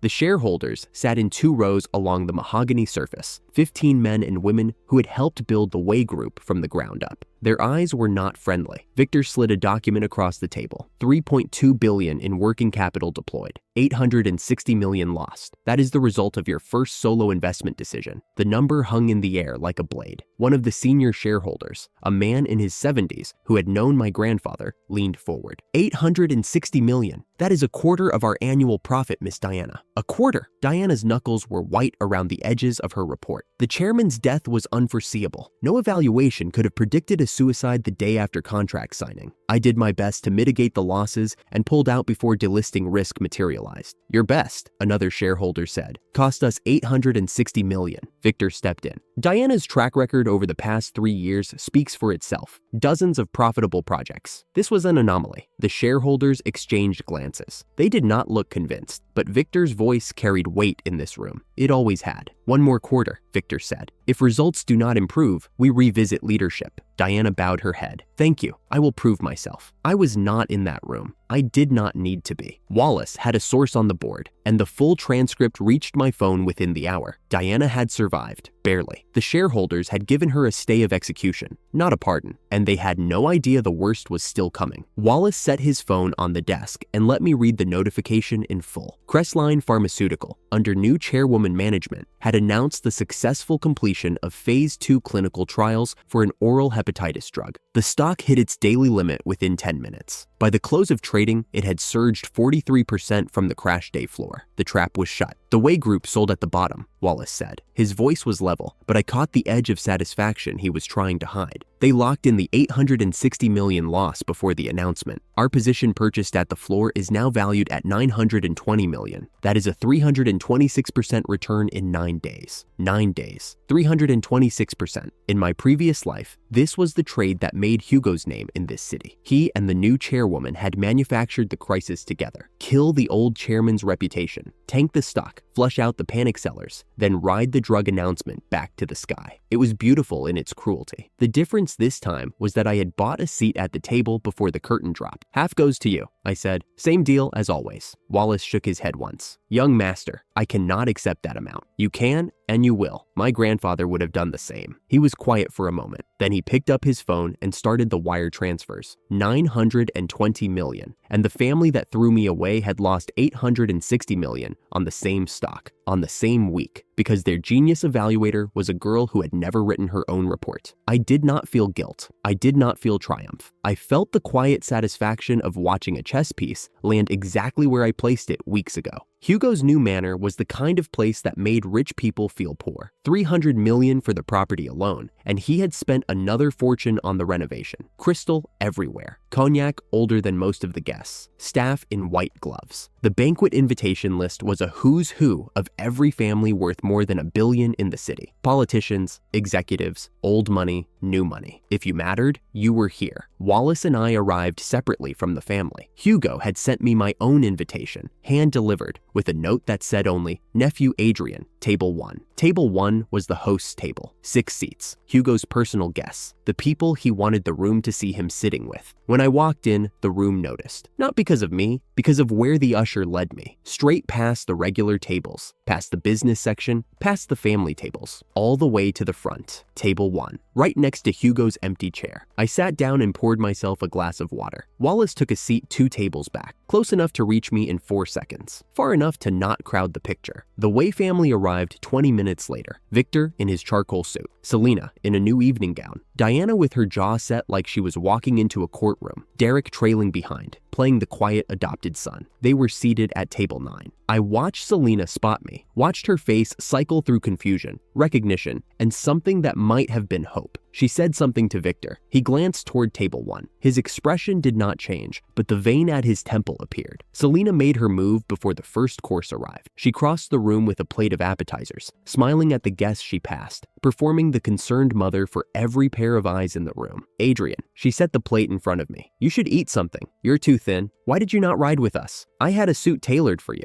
The bodyguard at my shoulder shifted forward. I held up one finger. He stopped. Take the plate back, I said. I did not look up. And do not come to this table again. Selena's smile froze. The table next to us went quiet. 2 women in designer dresses pretended not to stare. Adrian, please. Her voice dropped. We are in public. At least let me sit with you for a moment. You are in public, I said, which is exactly why you are here. Go back to your table, Selena. I used her name, not mother, not stepmother. Her first name in a room full of people who understood what that meant in this culture. She might as well have been a stranger asking to borrow a chair. She stood there for 3 seconds. Then she picked up the plate and walked back to table 9. Her heels clicked on the marble. The room pretended not to notice. Everyone noticed. Victor watched his wife return to the table empty-handed. Diana sat rigid beside him. The Crestline disaster was less than a week old, and in this room, everyone knew. The whispers had already started before the family arrived. A man at the neighboring table leaned toward his wife. $860 million on her first solo decision. I heard the shareholders nearly removed her. His wife covered her mouth. And now their son is sitting with the 4th master? What is happening in that family? Victor's hand tightened around his wine glass. He heard every word. The design of the room carried sound like a theater. A silver-haired businessman paused at their table on his way to the bar. Victor, rough quarter. If you need a bridge loan, I know some people, he smiled. It was not a kind smile. The Way Group's finances are sound, Victor said. Of course. The man patted Victor's shoulder and walked away. Diana had not spoken since they sat down. Her expression was the kind of composure that takes physical effort to maintain. Derek sat beside her, head slightly bowed, the picture of a shy boy out of his depth. But I could hear his thoughts from across the room, cold, calculating. running the numbers on how to turn this public humiliation into leverage against me. Victor set his glass down and stared at the tablecloth. Diana's hands were folded in her lap so tightly, her knuckles had gone white. The whispers from adjacent tables had not stopped. Every third guest who walked past made a comment just loud enough. Selena sat with her back perfectly straight and her eyes fixed on the centerpiece. The rejected plate of appetizers was at her elbow, untouched. Derek leaned close to Selena, and his inner thoughts projected like a loudspeaker into her mind. Big Brother was never this cruel before. He must be colluding with the fourth master. Why else would he be sitting at that table? He is selling out his own family. Selena's jaw tightened. She believed it. She always believed Derek. Victor's fury was not the explosive kind tonight. It was the slow boiling type that found a target and locked on. His eyes kept drifting to table 1, where his biological son sat with a man who had just cost his company $860 million. The family that had thrown me away was sitting in the cheap seats, watching me eat at the host's table, and every powerful person in the city was watching them watch me. Hugo took the stage like a man who had been born on one. He wore a dark gray three-piece suit with a burgundy pocket square, and he carried a crystal glass of cognac in his left hand, like a prop in a play. The room quieted. 200 of the wealthiest people in the city turned their chairs to face the platform. "Friends, thank you for welcoming me to this city." Hugo's voice was smooth, warm, the kind of voice that made you lean in. "I came here to do business, to make friends, and to find the sharpest minds in the room. And I found one faster than I expected." He paused. Let the silence build. In the past 9 days, during the Crestline pharmaceutical volatility, one investor in this city bought $300 million at the absolute floor and rode the recovery to a $920 million exit. That is a 326% return in 9 days. Murmurs. Glasses stopped halfway to mouths. 200 brains did the math simultaneously. That investor is 17 years old. Hugo turned and gestured toward table 1, toward me. "Ladies and gentlemen, I give you the young man who outperformed every fund manager in this city while the rest of us were still reading the morning paper." The room went silent. Not quiet, silent. The kind of silence that has weight. 200 pairs of eyes locked onto me, and I could feel every single one. I stood. I did not smile. I did not wave. I lifted my glass an inch off the table in Hugo's direction and sat back down. Hugo grinned. That is the composure of a man who knows what he is worth. "To nephew Adrian." "To nephew Adrian," the room echoed, and the sound of 200 glasses rising felt like a verdict. Victor's face had gone the color of ash. Diana was staring at her own hands like she was seeing them for the first time. The girl who rubber-stamped my evaluations for 3 years was sitting at table 9 while the room toasted the boy who actually wrote them.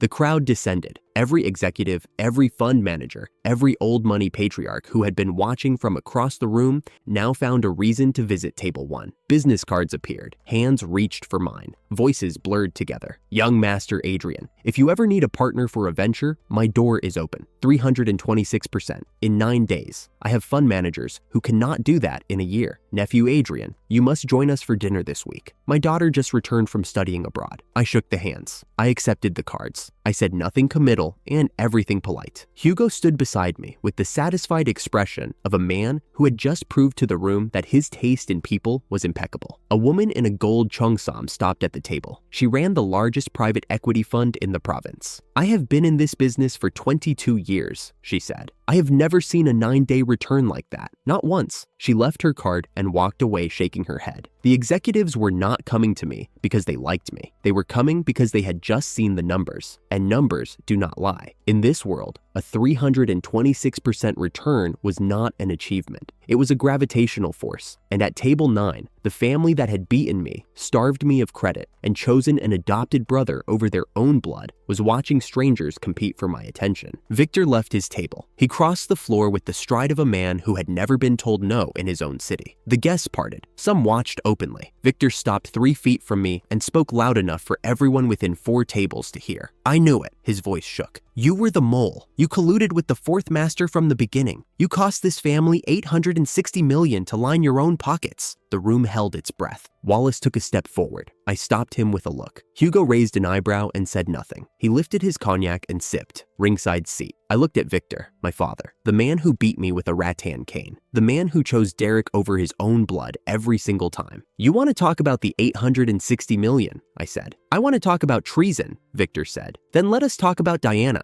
Diana, who had been 2 steps behind Victor, stopped moving. I kept my voice level, flat, clinical. No anger, no sarcasm, just facts. Diana joined the Way Group at 18. For her first 4 years, she handled nearly 100 projects. She lost money on every single one. Not most, everyone. Silence. 3 years ago, someone started writing her project evaluations for her. Every feasibility report, every risk assessment, every market projection. The evaluations went to her desk. She signed them. She presented them. She took the credit. And for 3 years, not a single project lost money. The room was not breathing. That someone was me. Diana's mouth opened. Nothing came out. I stopped writing those evaluations the day I decided to sever ties with this family. Diana's first solo decision without my work was the Crestline pharmaceutical investment. She did not read past the summary page. She committed $1 billion without a proper evaluation. She lost $860 million. I let the number sit. The room already knew it, but hearing it in this context, connected to the truth about who had actually been running the analysis for 3 years, the number meant something different now. You are not accusing me of treason, I said to Victor. You are accusing me of stopping. I stopped doing your daughter's job for free, and this is what happened. The silence that followed was different from the one after Hugo's announcement. That silence had been awe. This silence was a funeral. Someone at a far table whispered loud enough for the room to carry it. So the investment genius was never her. Victor's mouth worked. No sound came out. He looked like a man watching his house burn from the inside. Diana had not moved. Her eyes were open, but there was nothing behind them. 3 years of boardroom presentations, 3 years of shareholder confidence, 3 years of being called the rising star of the business world. All of it built on reports written by a teenager she never thanked. One more thing, I set my glass down. I am not away, not anymore. I told you the day I was reborn into this family that I would sever ties within 1 year. I am telling you again, now,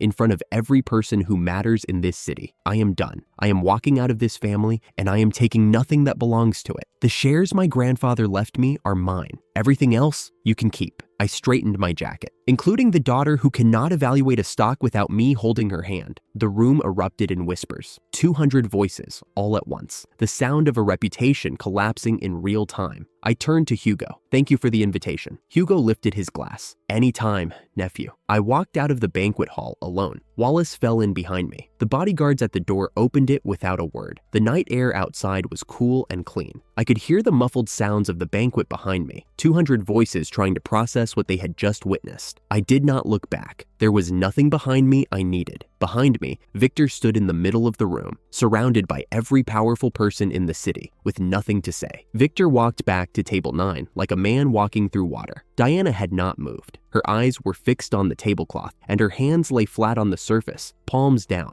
as though she needed to feel something solid. The whispers around them had not stopped. They would not stop for weeks. Selena reached for Victor's arm. He shrugged her off. Derek sat perfectly still, his face arranged in an expression of shocked sympathy. Inside his head, the calculations were already running. Adrian's public severance meant the shares were in play. The family's weakness meant new openings. His system hummed with projections. A guest at the next table flagged down a waiter and loudly ordered another bottle of champagne. "Quite a show tonight," he said to his companion. "I would sever ties too, if my family treated me like that." His companion laughed. Diana closed her eyes. 3 years, 100 projects. Every single one of them was Adrian's work. She had signed them. She had presented them. She had built her entire career on them. And now, 200 people knew. Victor sat down. He picked up his wine glass, looked at it, and set it back down without drinking. Nobody at the Way family table spoke for the rest of the night. Hugo poured me a second glass of cognac and set the bottle down between us. The banquet noise below had thinned. Half the guests had already left, but the ones who mattered were still circling table 1 like sharks who smelled money. "Partner," he swirled his glass. "You and I move at the same speed. Crestline proved that." I took a sip. "Good cognac. Crestline proved I move faster." He laughed. Not offended, intrigued. "I need a partner in this city. Someone who reads markets the way you do. Equal stake, equal profit. I have the incoming official. You have the instincts. Together we would own this city's market in 2 years. I am not looking for a partner, Hugo." I set the glass down. "You are a man who uses people until they stop being useful, and then you find the next one. I watched you do it with the Crestline chairwoman. She thinks you are allies. You think she is a stepping stone." His smile did not change, but his eyes did. Just a flicker. I had hit a nerve. "Build your empire," I said. "I will build mine. We can have dinner once a month and compare notes. But I do not work under anyone. and I do not work beside anyone who would cut me loose the moment I stopped being profitable. He leaned back and tapped his cigar against the railing. Ash drifted down toward the emptying gardens. Your father will come for your shares. You know that. There are ways to mortgage them, collude with the court, strip an inheritance before the heir turns 18. He has the lawyers. He can try. And money? Starting from scratch at 17? That takes more than talent. I made $920 million in 9 days. I stood. I think I will manage. Hugo raised his glass. You are the most interesting 17-year-old I have ever met. I am the only one who told you no. Derek appeared at the top of the terrace stairs. He looked lost, hands in his pockets, shoulders slumped, the wounded little brother wandering where he should not be. I heard his thoughts before he opened his mouth. He was thinking about telling Hugo that my falling out with the family was staged, a performance, that Victor and I were secretly cooperating to squeeze better terms out of any partner who approached. Old trick, cheap trick. Sow enough doubt, and even a smart man starts second-guessing his own judgment. Mr. Hugo? Derek's voice came out small and hesitant. I was just looking for the restroom. I did not mean to interrupt. Hugo studied him, the way a cat studies something it has not decided to eat yet. The silence stretched for 3 heartbeats. Actually, Derek said, dropping his voice to a confiding whisper, there is something I thought you should know about my brother and our father. The falling out. Things are not what they seem on the surface. I sipped my cognac and said nothing. Hugo glanced at me. I gave him nothing back. Zero reaction. Let the silence do the work. Derek waited for a response that did not come, then bowed slightly and retreated down the stairs. Hugo set his glass down the moment the footsteps faded. Interesting boy. He came up here specifically to plant a seed. The restroom line was an excuse a child would use. He does that. I finished my cognac and set the glass beside his. Everything out of his mouth is calculated, even the stammer. Hugo called his butler over with a snap of his fingers. Investigate that one. Everything. Background, finances, contacts, every person he has spoken to in the last year. I stood and buttoned my jacket. Smart move. Good night, Hugo. 3 days after the banquet, Wallace brought me a folder. 1 photograph. A man with hollow cheeks and steady eyes. 39 years old. Terminal liver cancer. 3 months left, maybe less. Former enforcer for a crew that dissolved a decade ago.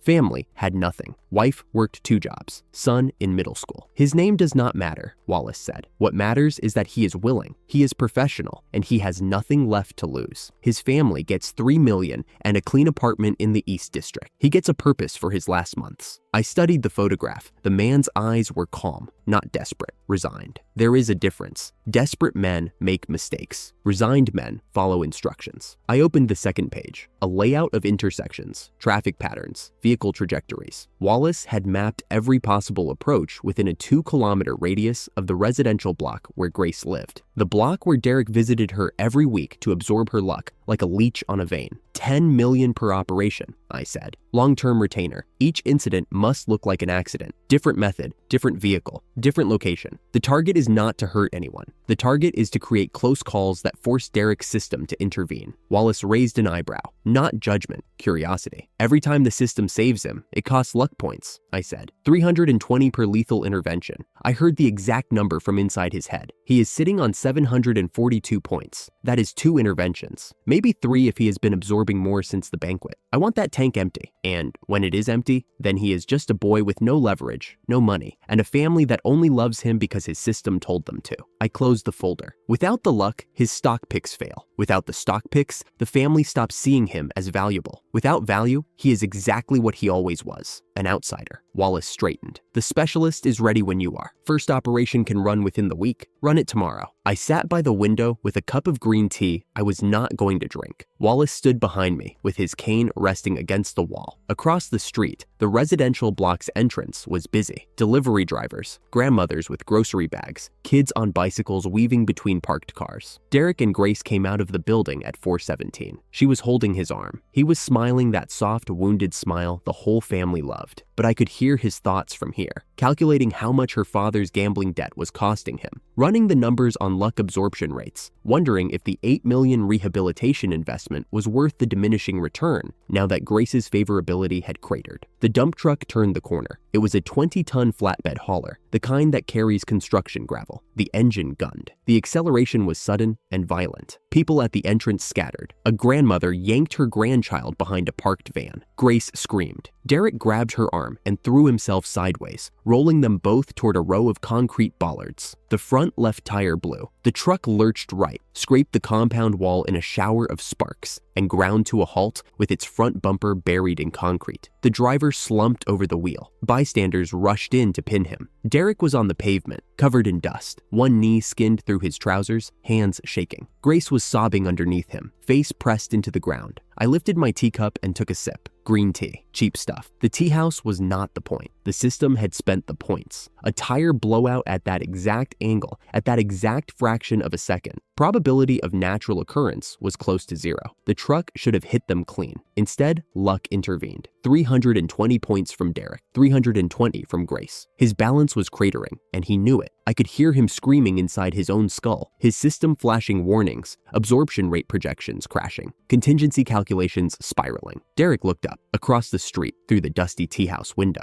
Our eyes met. I raised my glass. The police station smelled like instant noodles and floor cleaner. They put me in a meeting room with a metal table and 2 plastic chairs. My lawyer sat to my left, gold-rimmed glasses, quiet hands, the kind of man who bills by the minute and earns everyone. Wallace waited outside. The questioning took 20 minutes. Where was I at 4:17 this afternoon? Having tea at a tea house across from the residential block. With whom? My business advisor. Did I know the driver of the dump truck? Never met the man. Did I have any connection to the terminally ill individual named in the report? None whatsoever. Could they verify my financial records? With a warrant, certainly. They had nothing. The specialist's work was clean. No money trail, no phone records, no witnesses linking me to a man whose official story was revenge on society. A dying cancer patient who snapped behind the wheel. The motive was built into the cover. The police could not punch through it because there was nothing to punch through. Victor was waiting in the hallway when they released me, Selena behind him. Derek leaning against the wall with dust still ground into his trousers. The whole circus had arrived with bodyguards and lawyers of their own. You tried to kill your own brother. Victor's voice shook. His face had that purple tinge I remembered from childhood, the color it turned right before the cane came out. I straightened my jacket. I do not have a brother. You beast! He stepped forward. 2 of my bodyguards shifted into his path. He stopped. Careful, my lawyer said mildly. Victor's own lawyer pulled him back and whispered something. I caught the words. Evidence insufficient. Driver cannot identify. No case today. Selena's eyes were red. We know it was you. Even if the police cannot prove it, we know.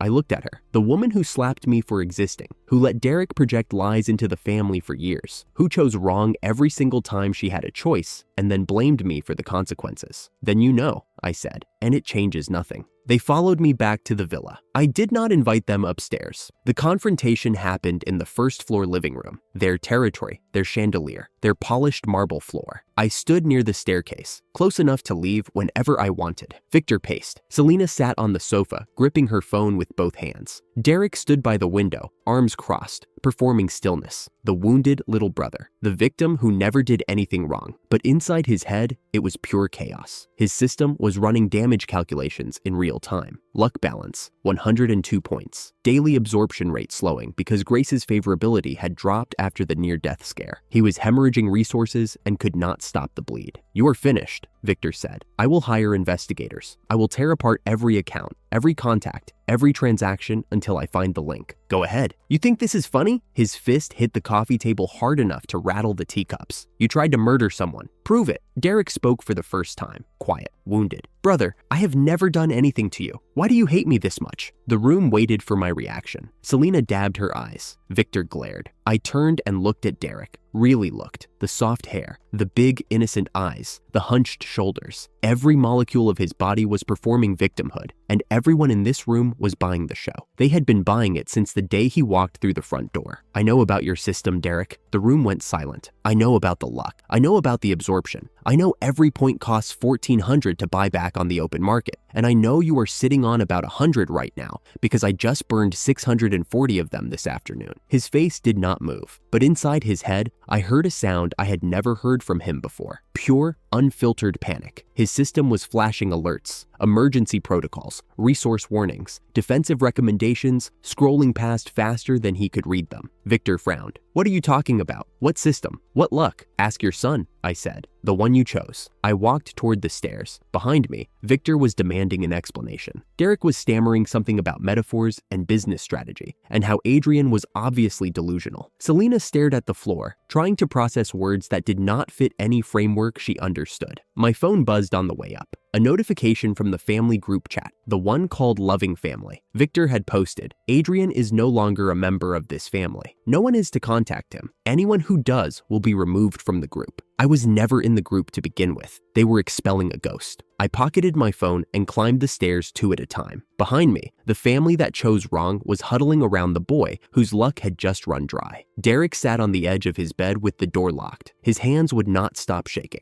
Adrian knew. Not a guess, not a bluff. He had quoted the exact numbers. Luck balance, absorption costs, points burned per intervention. Nobody could know those numbers unless they could see inside the system interface itself, or unless they could hear thoughts. The family had rallied around him, the way they always did. Victor posted the expulsion notice and sent bodyguards. Diana offered her private stock account, 30 or 40 million, enough to trade with. The sisters called one by one, each promising protection, each telling him that Adrian was a monster and Derek was loved. He played his part, grateful, small, scared. But alone in his room, the mask came off. He opened Diana's trading app and stared at the balance. 41 million. His luck was battered, but not gone. If he picked the right stocks, if the system could still nudge probabilities even at 100 points, he could multiply this into real money. Enough for bodyguards of his own, enough to hire people who would make Adrian think twice before sending another truck. He typed a message to Diana. "Thank you, big sister. I will not let you down." Then he closed the app, lay back, and stared at the ceiling. Adrian knew about the system. Adrian had a way to drain it, and Adrian was not going to stop. I heard the motorcycles before I saw them. 3 Bentleys deep into the school parking lot, my bodyguards fanning out for the morning sweep, and then the sound hit. Not the polite hum of luxury engines, raw, open throttle growls. 5 sport bikes with aftermarket exhaust weaving through the school's front gate like they owned the asphalt. The lead rider had long red hair flying behind her helmet. She dismounted in one motion, pulled the helmet off, and the morning sun caught a face that belonged on a billboard. Sharp jaw, painted lips, eyes that scanned the courtyard the way a predator scans a watering hole. 4 boys climbed off the other bikes. Not students. Too old. Too thick. Neck tattoos peeking above their collars. Derek's thoughts hit me before his face even changed. His inner voice was practically singing. "She found me. The daughter of the most dangerous man in the city found me, and she thinks I saved her life. I do not even have to pay for this one." The girl walked straight to Derek. She stopped a foot away. Her eyes were wet. "I finally found you," her voice cracked. "You saved my life on that mountain road. 3 months I searched." Derek's face was a masterpiece. The humble flinch, the downcast eyes, the soft protest. "Sister, you must have the wrong person." She grabbed his wrist and turned it. "The mole on your ear. I would know it anywhere." His inner voice was calculating luck point absorption rates from a favorability score he estimated at 92.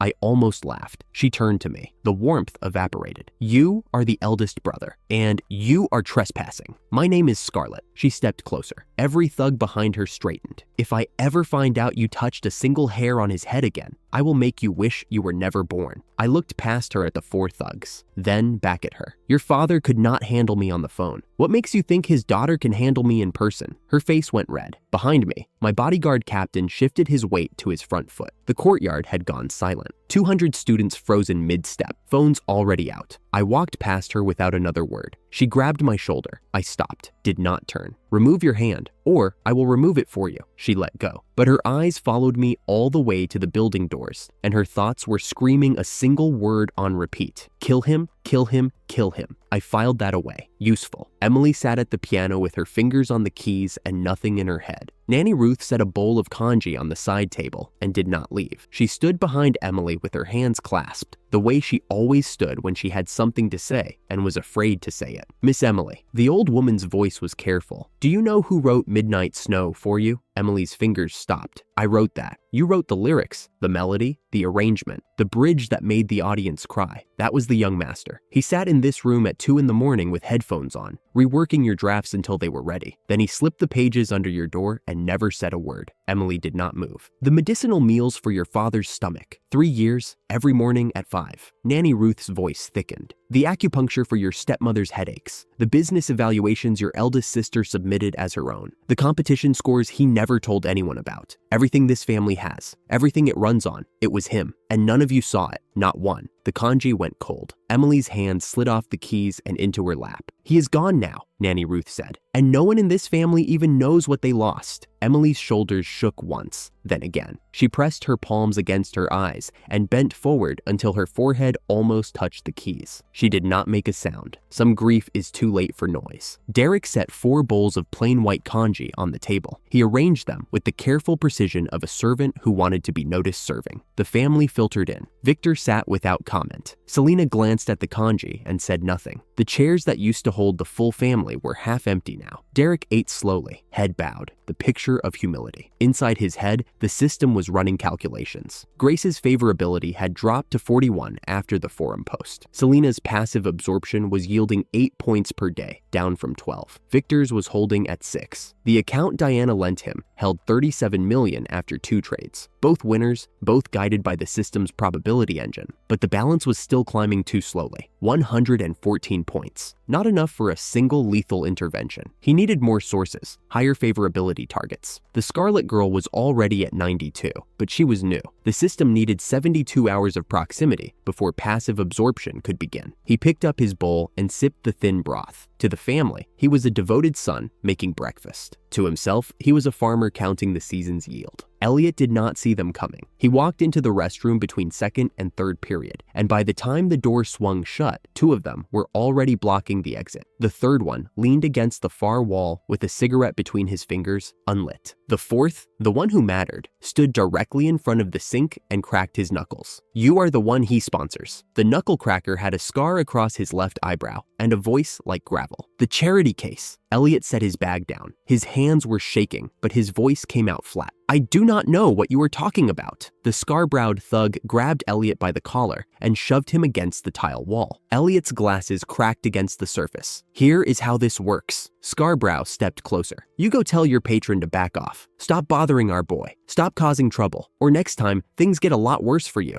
Elliot said nothing. His jaw was clenched so hard the muscle jumped, but he did not beg, did not cry. He looked the thug dead in the eyes. That look cost him. The thug shoved him hard enough to double him over. He stayed on his feet. Barely. A crew-cut kid from competition class saw the thugs drag Elliot inside and came sprinting down the hallway. He found me at my desk. "Elliot," he was gasping. "Restroom, 2nd floor, those guys from this morning." I was out of my seat before he finished the sentence. The door hit the wall when I kicked it open. 4 thugs. Elliot pinned against the tile with cracked glasses. The scar-browed one standing an inch from Elliot's face, making threats. "Touch him again," I said, "and you will regret it for the rest of your lives." The restroom went dead quiet. The thug holding Elliot turned. His eyes were flat and professional. He had done this before, in places worse than a school bathroom. He dropped Elliot and came at me. I put the first one down in 2 moves. He did not get up. The second swung wide. I ducked under it and dropped him before he knew what happened. The scar-browed leader reached for something in his pocket. I caught his arm before it cleared and put him on the tile. He stayed down, groaning. The 4th one ran. He made it 3 steps before my bodyguard captain appeared in the doorway and put him on the floor. 4 down, 8 seconds. I walked to Elliot, picked up his broken glasses and examined the crack. "I will get you new ones." He stared at the 4 men on the floor. "You did not have to do that." Yes, I did. Scarlet appeared in the doorway 30 seconds later, flanked by 2 more of her crew. She saw her thugs on the floor and her face went white. "You!" She charged at me. I let her throw the first punch. She was trained. Kickboxing, maybe some grappling, fast hands, decent footwork, not good enough. I blocked 3 strikes, let her overcommit on a hook, and swept her lead leg. She hit the tile hard. I put her on the floor in front of everyone. The details do not matter. The photos do. "You sent thugs after a 16-year-old kid." My voice did not rise. "You cornered him in a bathroom to send me a message. Now I am sending one back." I pulled out my phone. 3 photos, close up. Her face, the floor, the humiliation burned into high-definition pixels. She wiped her face with a shaking hand. Mascara ran in black streaks. "My father will kill you for this. I am counting on it." I opened my phone, searched for Marcus's contact, the same number Wallace had pulled from the Underworld directory last week, and sent a friend request. Then I composed a message. "Old dog, I told you, if you cannot control your puppies, I will handle them for you. You are welcome." I attached the 3 photos and hit send. Then I blocked the number. Scarlet dragged herself to the wall and sat with her back against the tile. Her thugs were groaning. Elliot had not moved from the sink. The bodyguard captain stood in the doorway like a bouncer at a very ugly club. I crouched in front of Scarlet. "Your father is going to come for me." "Good. Tell him to bring everyone he has, because in 2 weeks, he will not have anyone left to bring." She made a gesture across her throat. I stood and walked out. Marcus arrived in 40 minutes. 3 black sedans. 8 bodyguards in dark suits fanning across the school entrance. The man himself walked through the front doors like he owned the deed, white hair slicked back, charcoal suit, jaw set, eyes burning. The principal met him in the lobby with sweat on his upper lip. "Sir, please, let us talk about this calmly." Marcus did not look at him. He walked into the principal's office where I was already sitting on the leather sofa with my legs crossed. Scarlett sat in the opposite chair, her hair still damp, her pride in worse shape than her face. Derek was beside her, performing his worried brother act with one hand on her shoulder. Marcus looked at his daughter. The muscle in his jaw twitched. Then he looked at me. "You have some nerve, boy," I smiled. "Your daughter brought armed thugs into my school to burn a 16-year-old with cigarettes. I handled it. You humiliated my family. Your family humiliated itself." I uncrossed my legs and leaned forward. "Here is a bet, Marcus. In 2 weeks, the empire you spent 30 years building will not exist. Every enforcer, every asset, every business, gone. I would start packing if I were you." His face went still. Not anger, something colder. He was trying to read me, and he could not. Derek's voice came from behind Scarlett. "Brother, please. Chairman is already angry. Do not make it worse." His thoughts were a celebration. "Let them destroy each other. I do not even need to lift a finger." I stood and pointed at Derek. "Marcus, look at the face in front of you. That is the boy who seduced your daughter into this school. That is the boy who used your daughter's loyalty as a shield. When your empire falls and you are left with nothing, remember to settle the score with him." Marcus's eyes moved between me and Derek. Scarlett grabbed her father's sleeve. "Dad, he is lying. He is trying to turn you against my savior." "I know what a liar looks like," Marcus said quietly. "I have been one my whole life." He adjusted his cuffs. "Nephew, go home. Eat well. Enjoy it while it lasts." Scarlett made the throat-slitting gesture again as she stood. I waved at her. She nearly lunged. Her father caught her arm and steered her out. Marcus sat in the back seat of his Bentley and said nothing for 2 minutes. The photos were still on his phone. His daughter's face, the humiliation, the black streaks of mascara. His hand tightened around the phone until the case cracked. "Call old Barrett," he said. His voice was low and even, which was worse than shouting. "Call the brothers from the south. Call everyone." The buzzcut driver looked at him in the rearview mirror. "All of them? All of them." Marcus leaned back and closed his eyes. "That boy dies. If the Way family protects him, the Way family goes down with him. I am done being patient. After this, I retire. But this one, I finish myself." The driver nodded and picked up his phone. Marcus opened his eyes and looked at the photos one more time. Then he opened the car window and spat. "He is as ruthless as the old man." A pause. "This cannot end peacefully." By the time I walked back through the main corridor, the photos had already spread. 3 schools, 7 group chats. A headline somebody wrote that read, "Notorious bully humiliated on camera." Students who had never heard my name were sharing the pictures with laughing emojis. Students who had been victims of Scarlett's crew at other schools were reposting with captions like "finally" and "karma." Elliot was waiting by my locker with borrowed glasses that sat crooked on his nose. "You did not have to do any of that." His voice was quiet. "Already covered that. You need better opening lines." He almost smiled. Then, "The rich kids are making bets. How long before the gang boss has you killed? The over-under is 3 days. 3 days. I opened my locker. "That is generous." Elliot pushed the borrowed glasses up his nose. "Are you scared?" I pulled out a textbook and shut the locker. "I am the one who sent the photos, Elliot. If I was scared, I would not have included a return address." He stared at me for a long moment. Then he shook his head and walked toward competition class. I watched him go. Skinny kid in borrowed glasses with a dying mother, and he still did not beg. Not once. Not even when they had him cornered. Good investment. I pulled out my phone and called Wallace. "The package has been delivered. Marcus is mobilizing. Probably 48 hours before he makes his move. Make sure Director Hargrove's file is ready. When Marcus crosses the line, I want the crackdown launched before he can pull back." Wallace's voice came through flat and professional. "Understood. The old man would be proud, young master." I hung up and walked to class. The sun was still bright. The courtyard was still full of students. And somewhere across the city, a man who had terrorized this town for 30 years was mobilizing everything he had because a 17-year-old sent him 3 photographs. 2 weeks. That is all he had left. He just did not know it yet. The gates were invisible behind bodies. 300, maybe 400 students from Southgate Middle packed the sidewalk, the road, the crosswalk,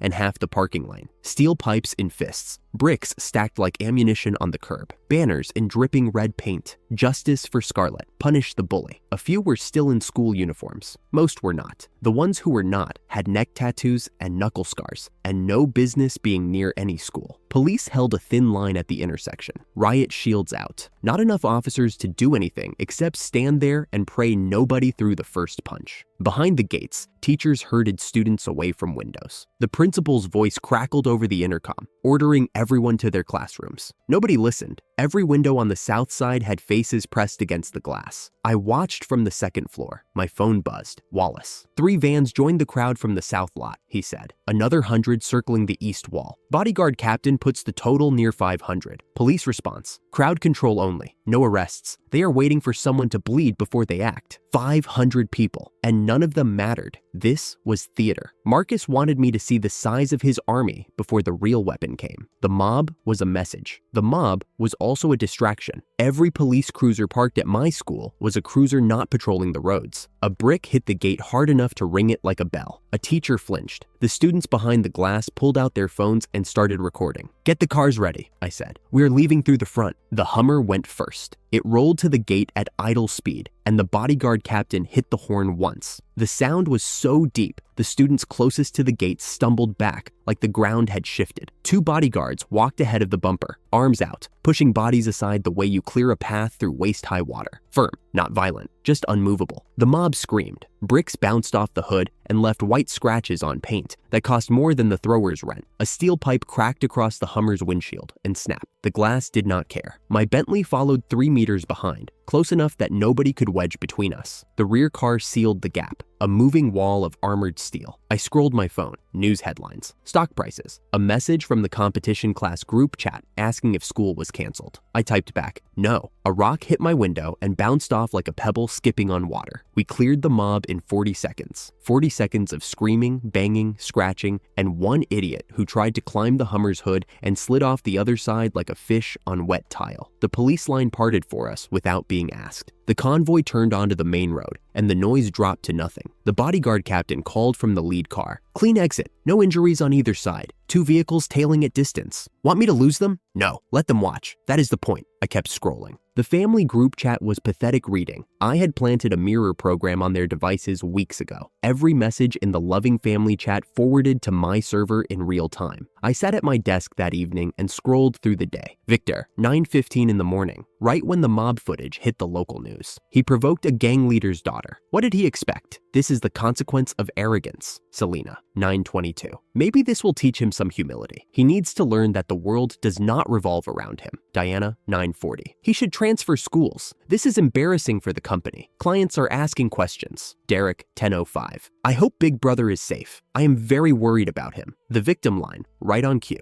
Nobody questioned it. Nobody ever did. I scrolled further. 211 messages across the day. Selena suggested I apologize to Marcus on my knees. Victor floated the idea of having me committed to a psychiatric facility. To remove him from the situation was how he phrased it. Diana forwarded a listing for a boarding school in another province. 3 of the sisters weighed in with variations of, "He brought this on himself." Emily said nothing. Not one word in the entire thread. Not one message in 211 asked if I was hurt. Not one asked if I was alive. Their son was surrounded by a criminal army, and their conversation drifted between how to dispose of me and what to order for dinner. I closed the chat. The screen went dark. My expression did not change. This was not a revelation. I had known since the day I came back, but reading it in their own words, time-stamped, between complaints about the housekeeper and requests for the driver, that was a different kind of knowing. The kind you file away and never touch again because you do not need to. I picked up the phone and called Wallace. The video call connected in 3 seconds. Director Hargrove's face filled the screen. Square jaw, regulation haircut, the careful blank expression of a man who had been living on borrowed time since my last call. "The mob at my school," I said. "You saw the footage?" His eye twitched. "I saw it. We deployed crowd control units." "Crowd control, not arrests. 3 men in that crowd have outstanding warrants. Your officers did not check a single identification card." Hargrove's jaw worked sideways. He knew I was right. "Here's what happens next," I said. "Marcus will escalate. The mob was the overture. The next move will be lethal. When it comes, I want your tactical unit within 2 minutes of my convoy's GPS signal. Not 10 minutes, not 5. 2. That level of pre-deployment requires the file I sent you last week. 30 years of smuggling routes, protection money flows, bribery records, and 17 unsolved cases that tied directly to his organization. That file gives you enough to dismantle everything he built. The only thing you lacked was a politically defensible trigger, a public criminal act that makes the crackdown look like law enforcement instead of political maneuvering. I paused. He is about to hand you one. Hargrove stared at me through the screen. The calculation behind his eyes was not subtle. He was weighing two things: the career risk of taking orders from a 17-year-old and the career reward of being the director who brought down the largest criminal syndicate in the city. The reward won. It always does. 2 minutes, he said quietly. 2 minutes. And Director Hargrove. I held the pause until his eyes twitched again. If the response time is 3 minutes, I will assume our arrangement has changed. The other email is already scheduled. The screen went dark. I stood, walked to the window, and looked at the city lights below. Marcus would need 3 days. Day 1, the mob, a show of force. Day 2,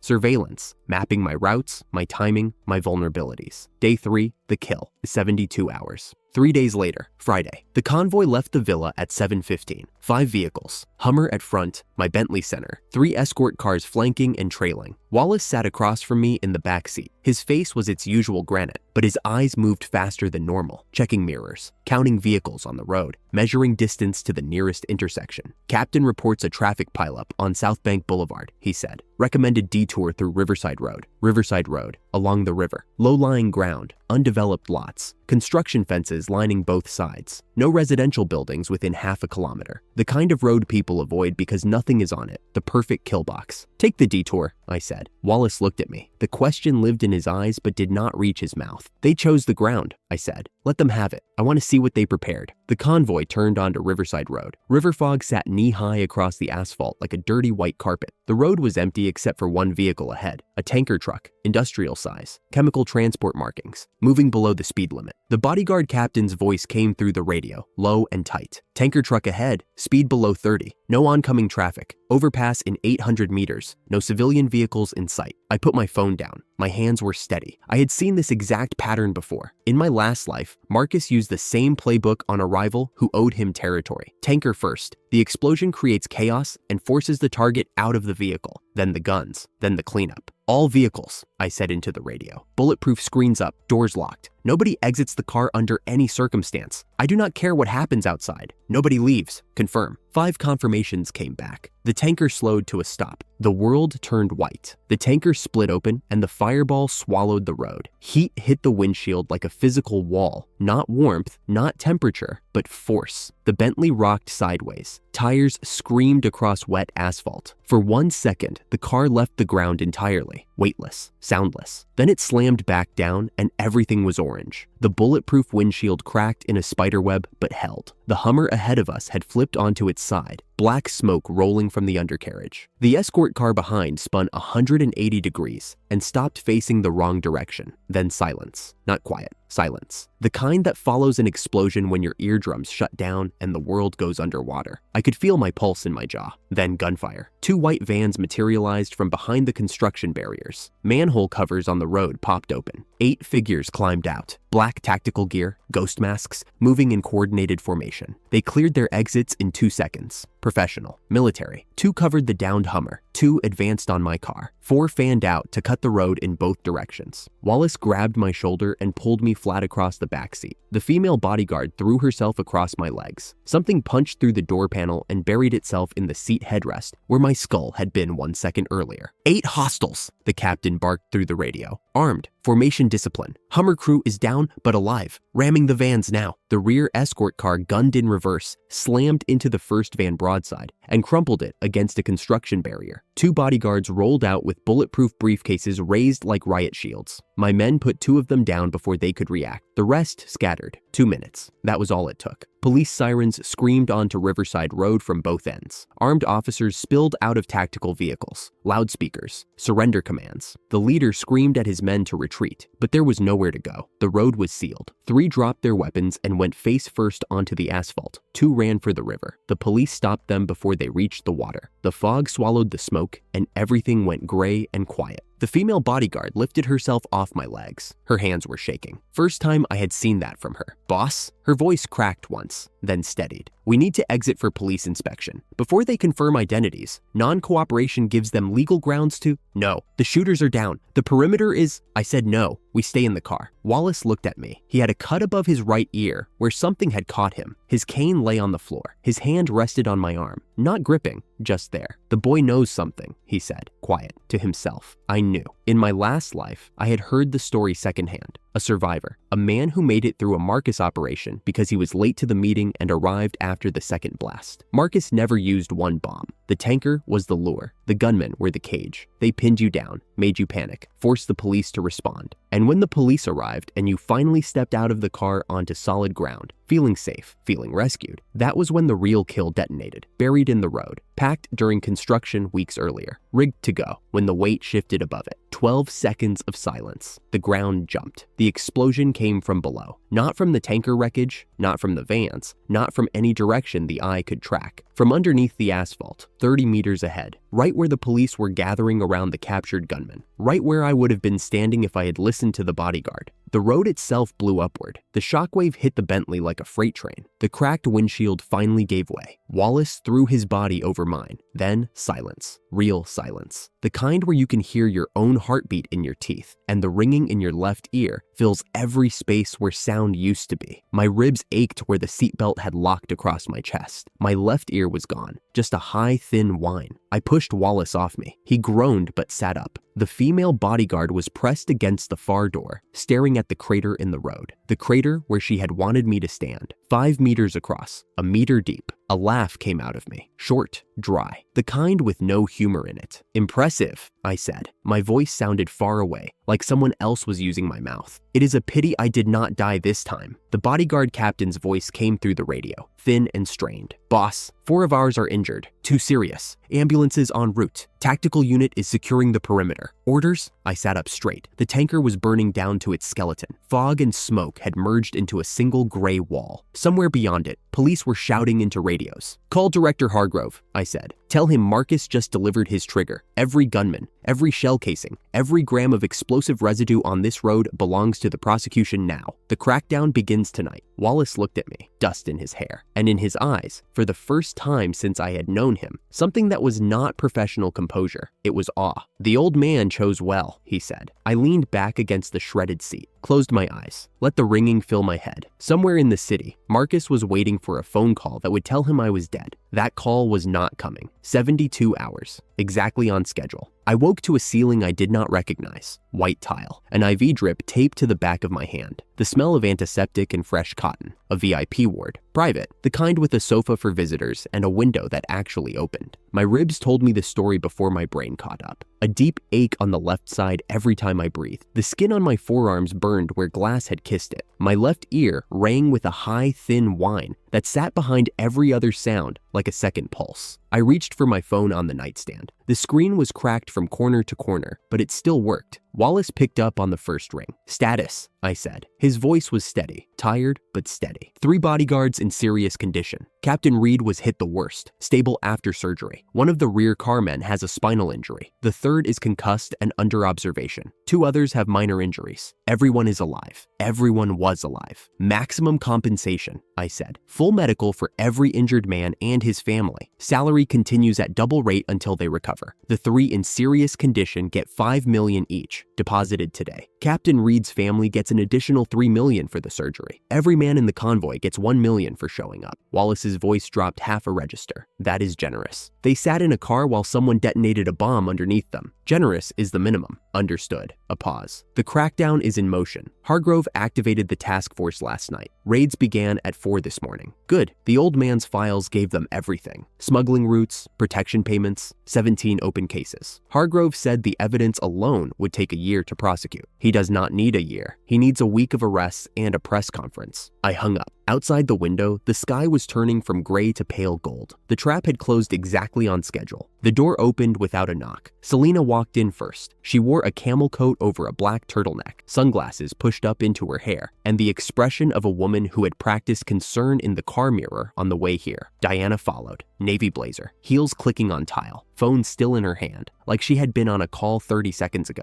Derek came last. He lingered near the door with his hands clasped in front of him and his head slightly bowed. The victim posture. Always the victim posture. 2 bodyguards flanked the door outside. They had let the family through on my prior instructions. Let them come, let them talk, let them leave. Selena sat on the edge of the sofa and leaned toward me. How are you feeling? We were worried sick. No, she was not. She was worried about what Marcus might do next. I said nothing. Diana stayed standing. Her eyes moved over the IV, the bandages on my arms, the bruise spreading up the side of my neck. She looked like she was calculating damages. Adrian, Selena's voice dropped into the register she used when she wanted something. Your father and I have been discussing the situation. Marcus is a dangerous man. This has gone too far. I watched the light move across the floor. We think, she continued, choosing each word like she was placing stones on a board, that the best path forward is to make peace, apologize, offer compensation for the damage to his operations. Your father can arrange a meeting through intermediaries. If you show goodwill, Marcus will have no reason to escalate. There it was. Their son was bombed by a gangster, and the family solution was apologize to the gangster. Derek spoke from the doorway. I have been telling Big Brother for weeks that antagonizing that kind of person would only end badly. His voice was soft, concerned. A perfect performance for anyone who did not know what he was. Maybe if we all go together, it will show sincerity. Diana shifted her weight. The company is already dealing with the publicity from the explosion. If there is another incident, the board will stop. One word. Flat. Not loud, not angry. Just a sound that emptied the room of all other sounds. Selena blinked. I looked at her, then at Diana, then at Derek, still posed in the doorway like a painting of filial devotion. Not one of you asked what happened. My voice was level. The ringing in my ear was louder than any of them. You walked in. You sat down. You started negotiating. You did not ask how many men were hurt. You did not ask how close the bomb was. You did not ask if I could hear out of both ears. Selena opened her mouth. Marcus sent a tanker truck, 8 gunmen, and an underground bomb. 3 of my men are in intensive care. 1 might not walk again. I paused. The monitor on the wall behind me was dark, and you came here to tell me to apologize. Adrian,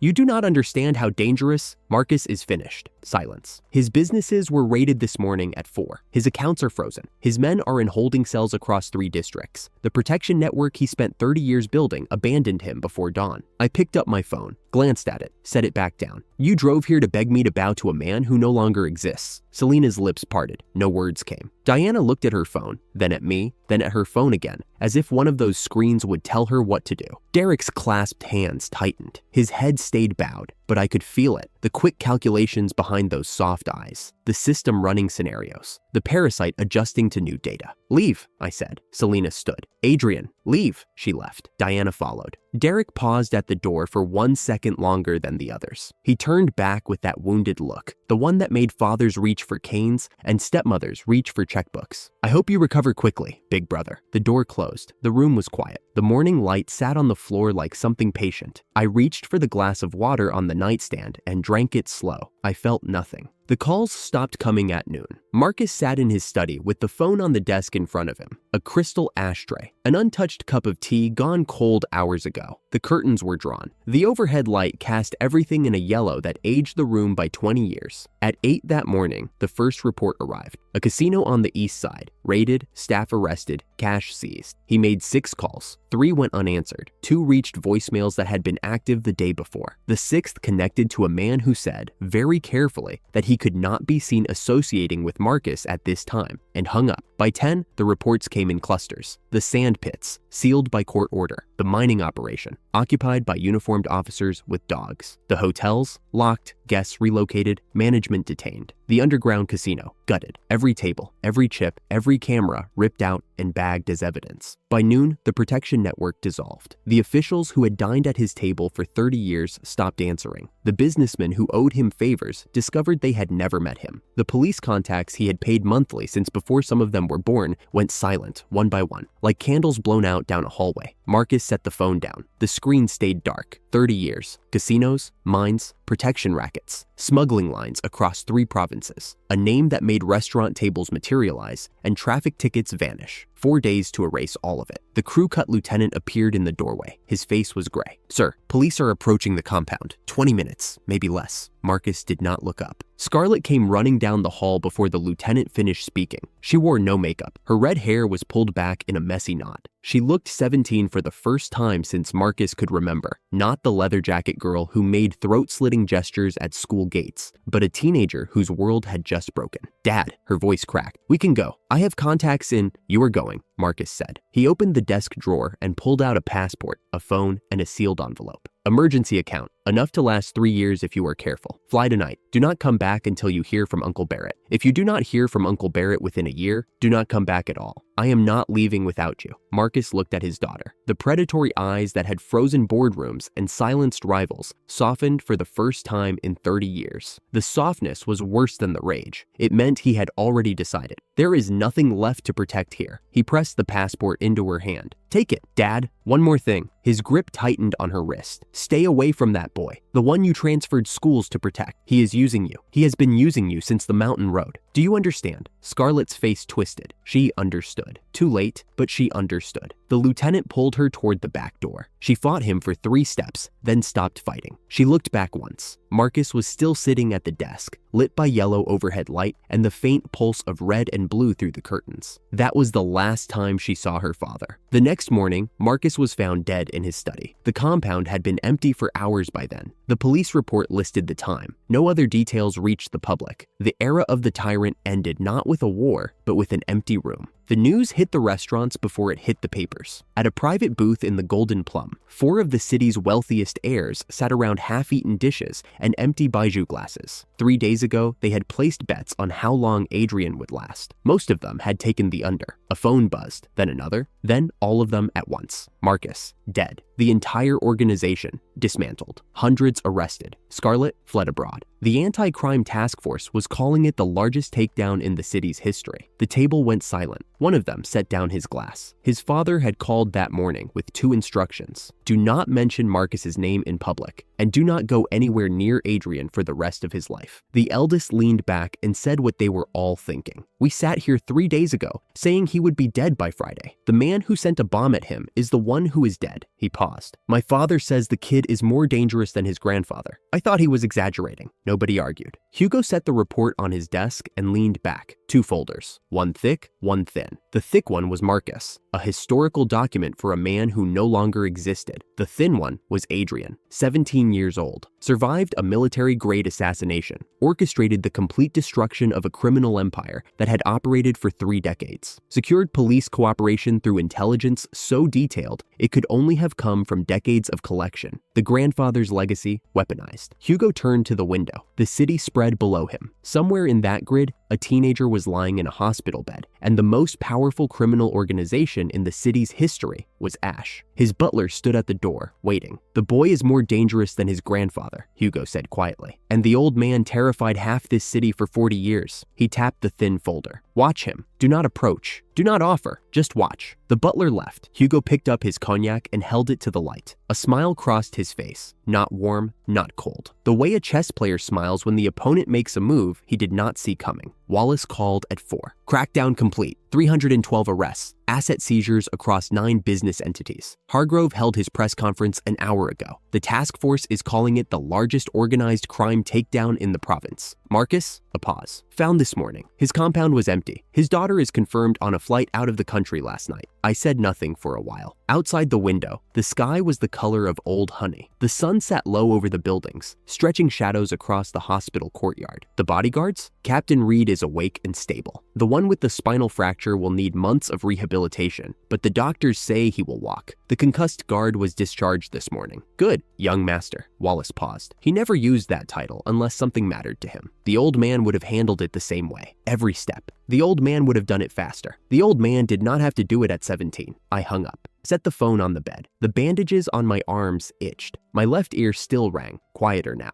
like a sound the room had always been making that I was only just learning to ignore. I picked up the phone and opened the news. The headline was about the explosion, still the official cover story. Below it, a smaller headline about a police operation across 3 districts. No names, just the kind of article that told people who needed to know the game had changed. I closed the phone and set it face down on the nightstand. The light through the window had gone from gold to deep orange that painted the far wall like fire. The ward was silent. No monitor, no visitors, no family pretending to care. Just the quiet of a room where the noise had finally stopped. 6 months ago, I woke up bruised and beaten, and the only person in the world who loved me was already dead. Everything I had built since then ran on the fuel my grandfather left behind. His people, his files, his decades of quiet work that the family dismissed as an old man's hobby. They threw away the sun. The sun burned every enemy to the ground. The room was getting dark. I did not turn on the light. The beaten sun was untouchable now, and that was enough.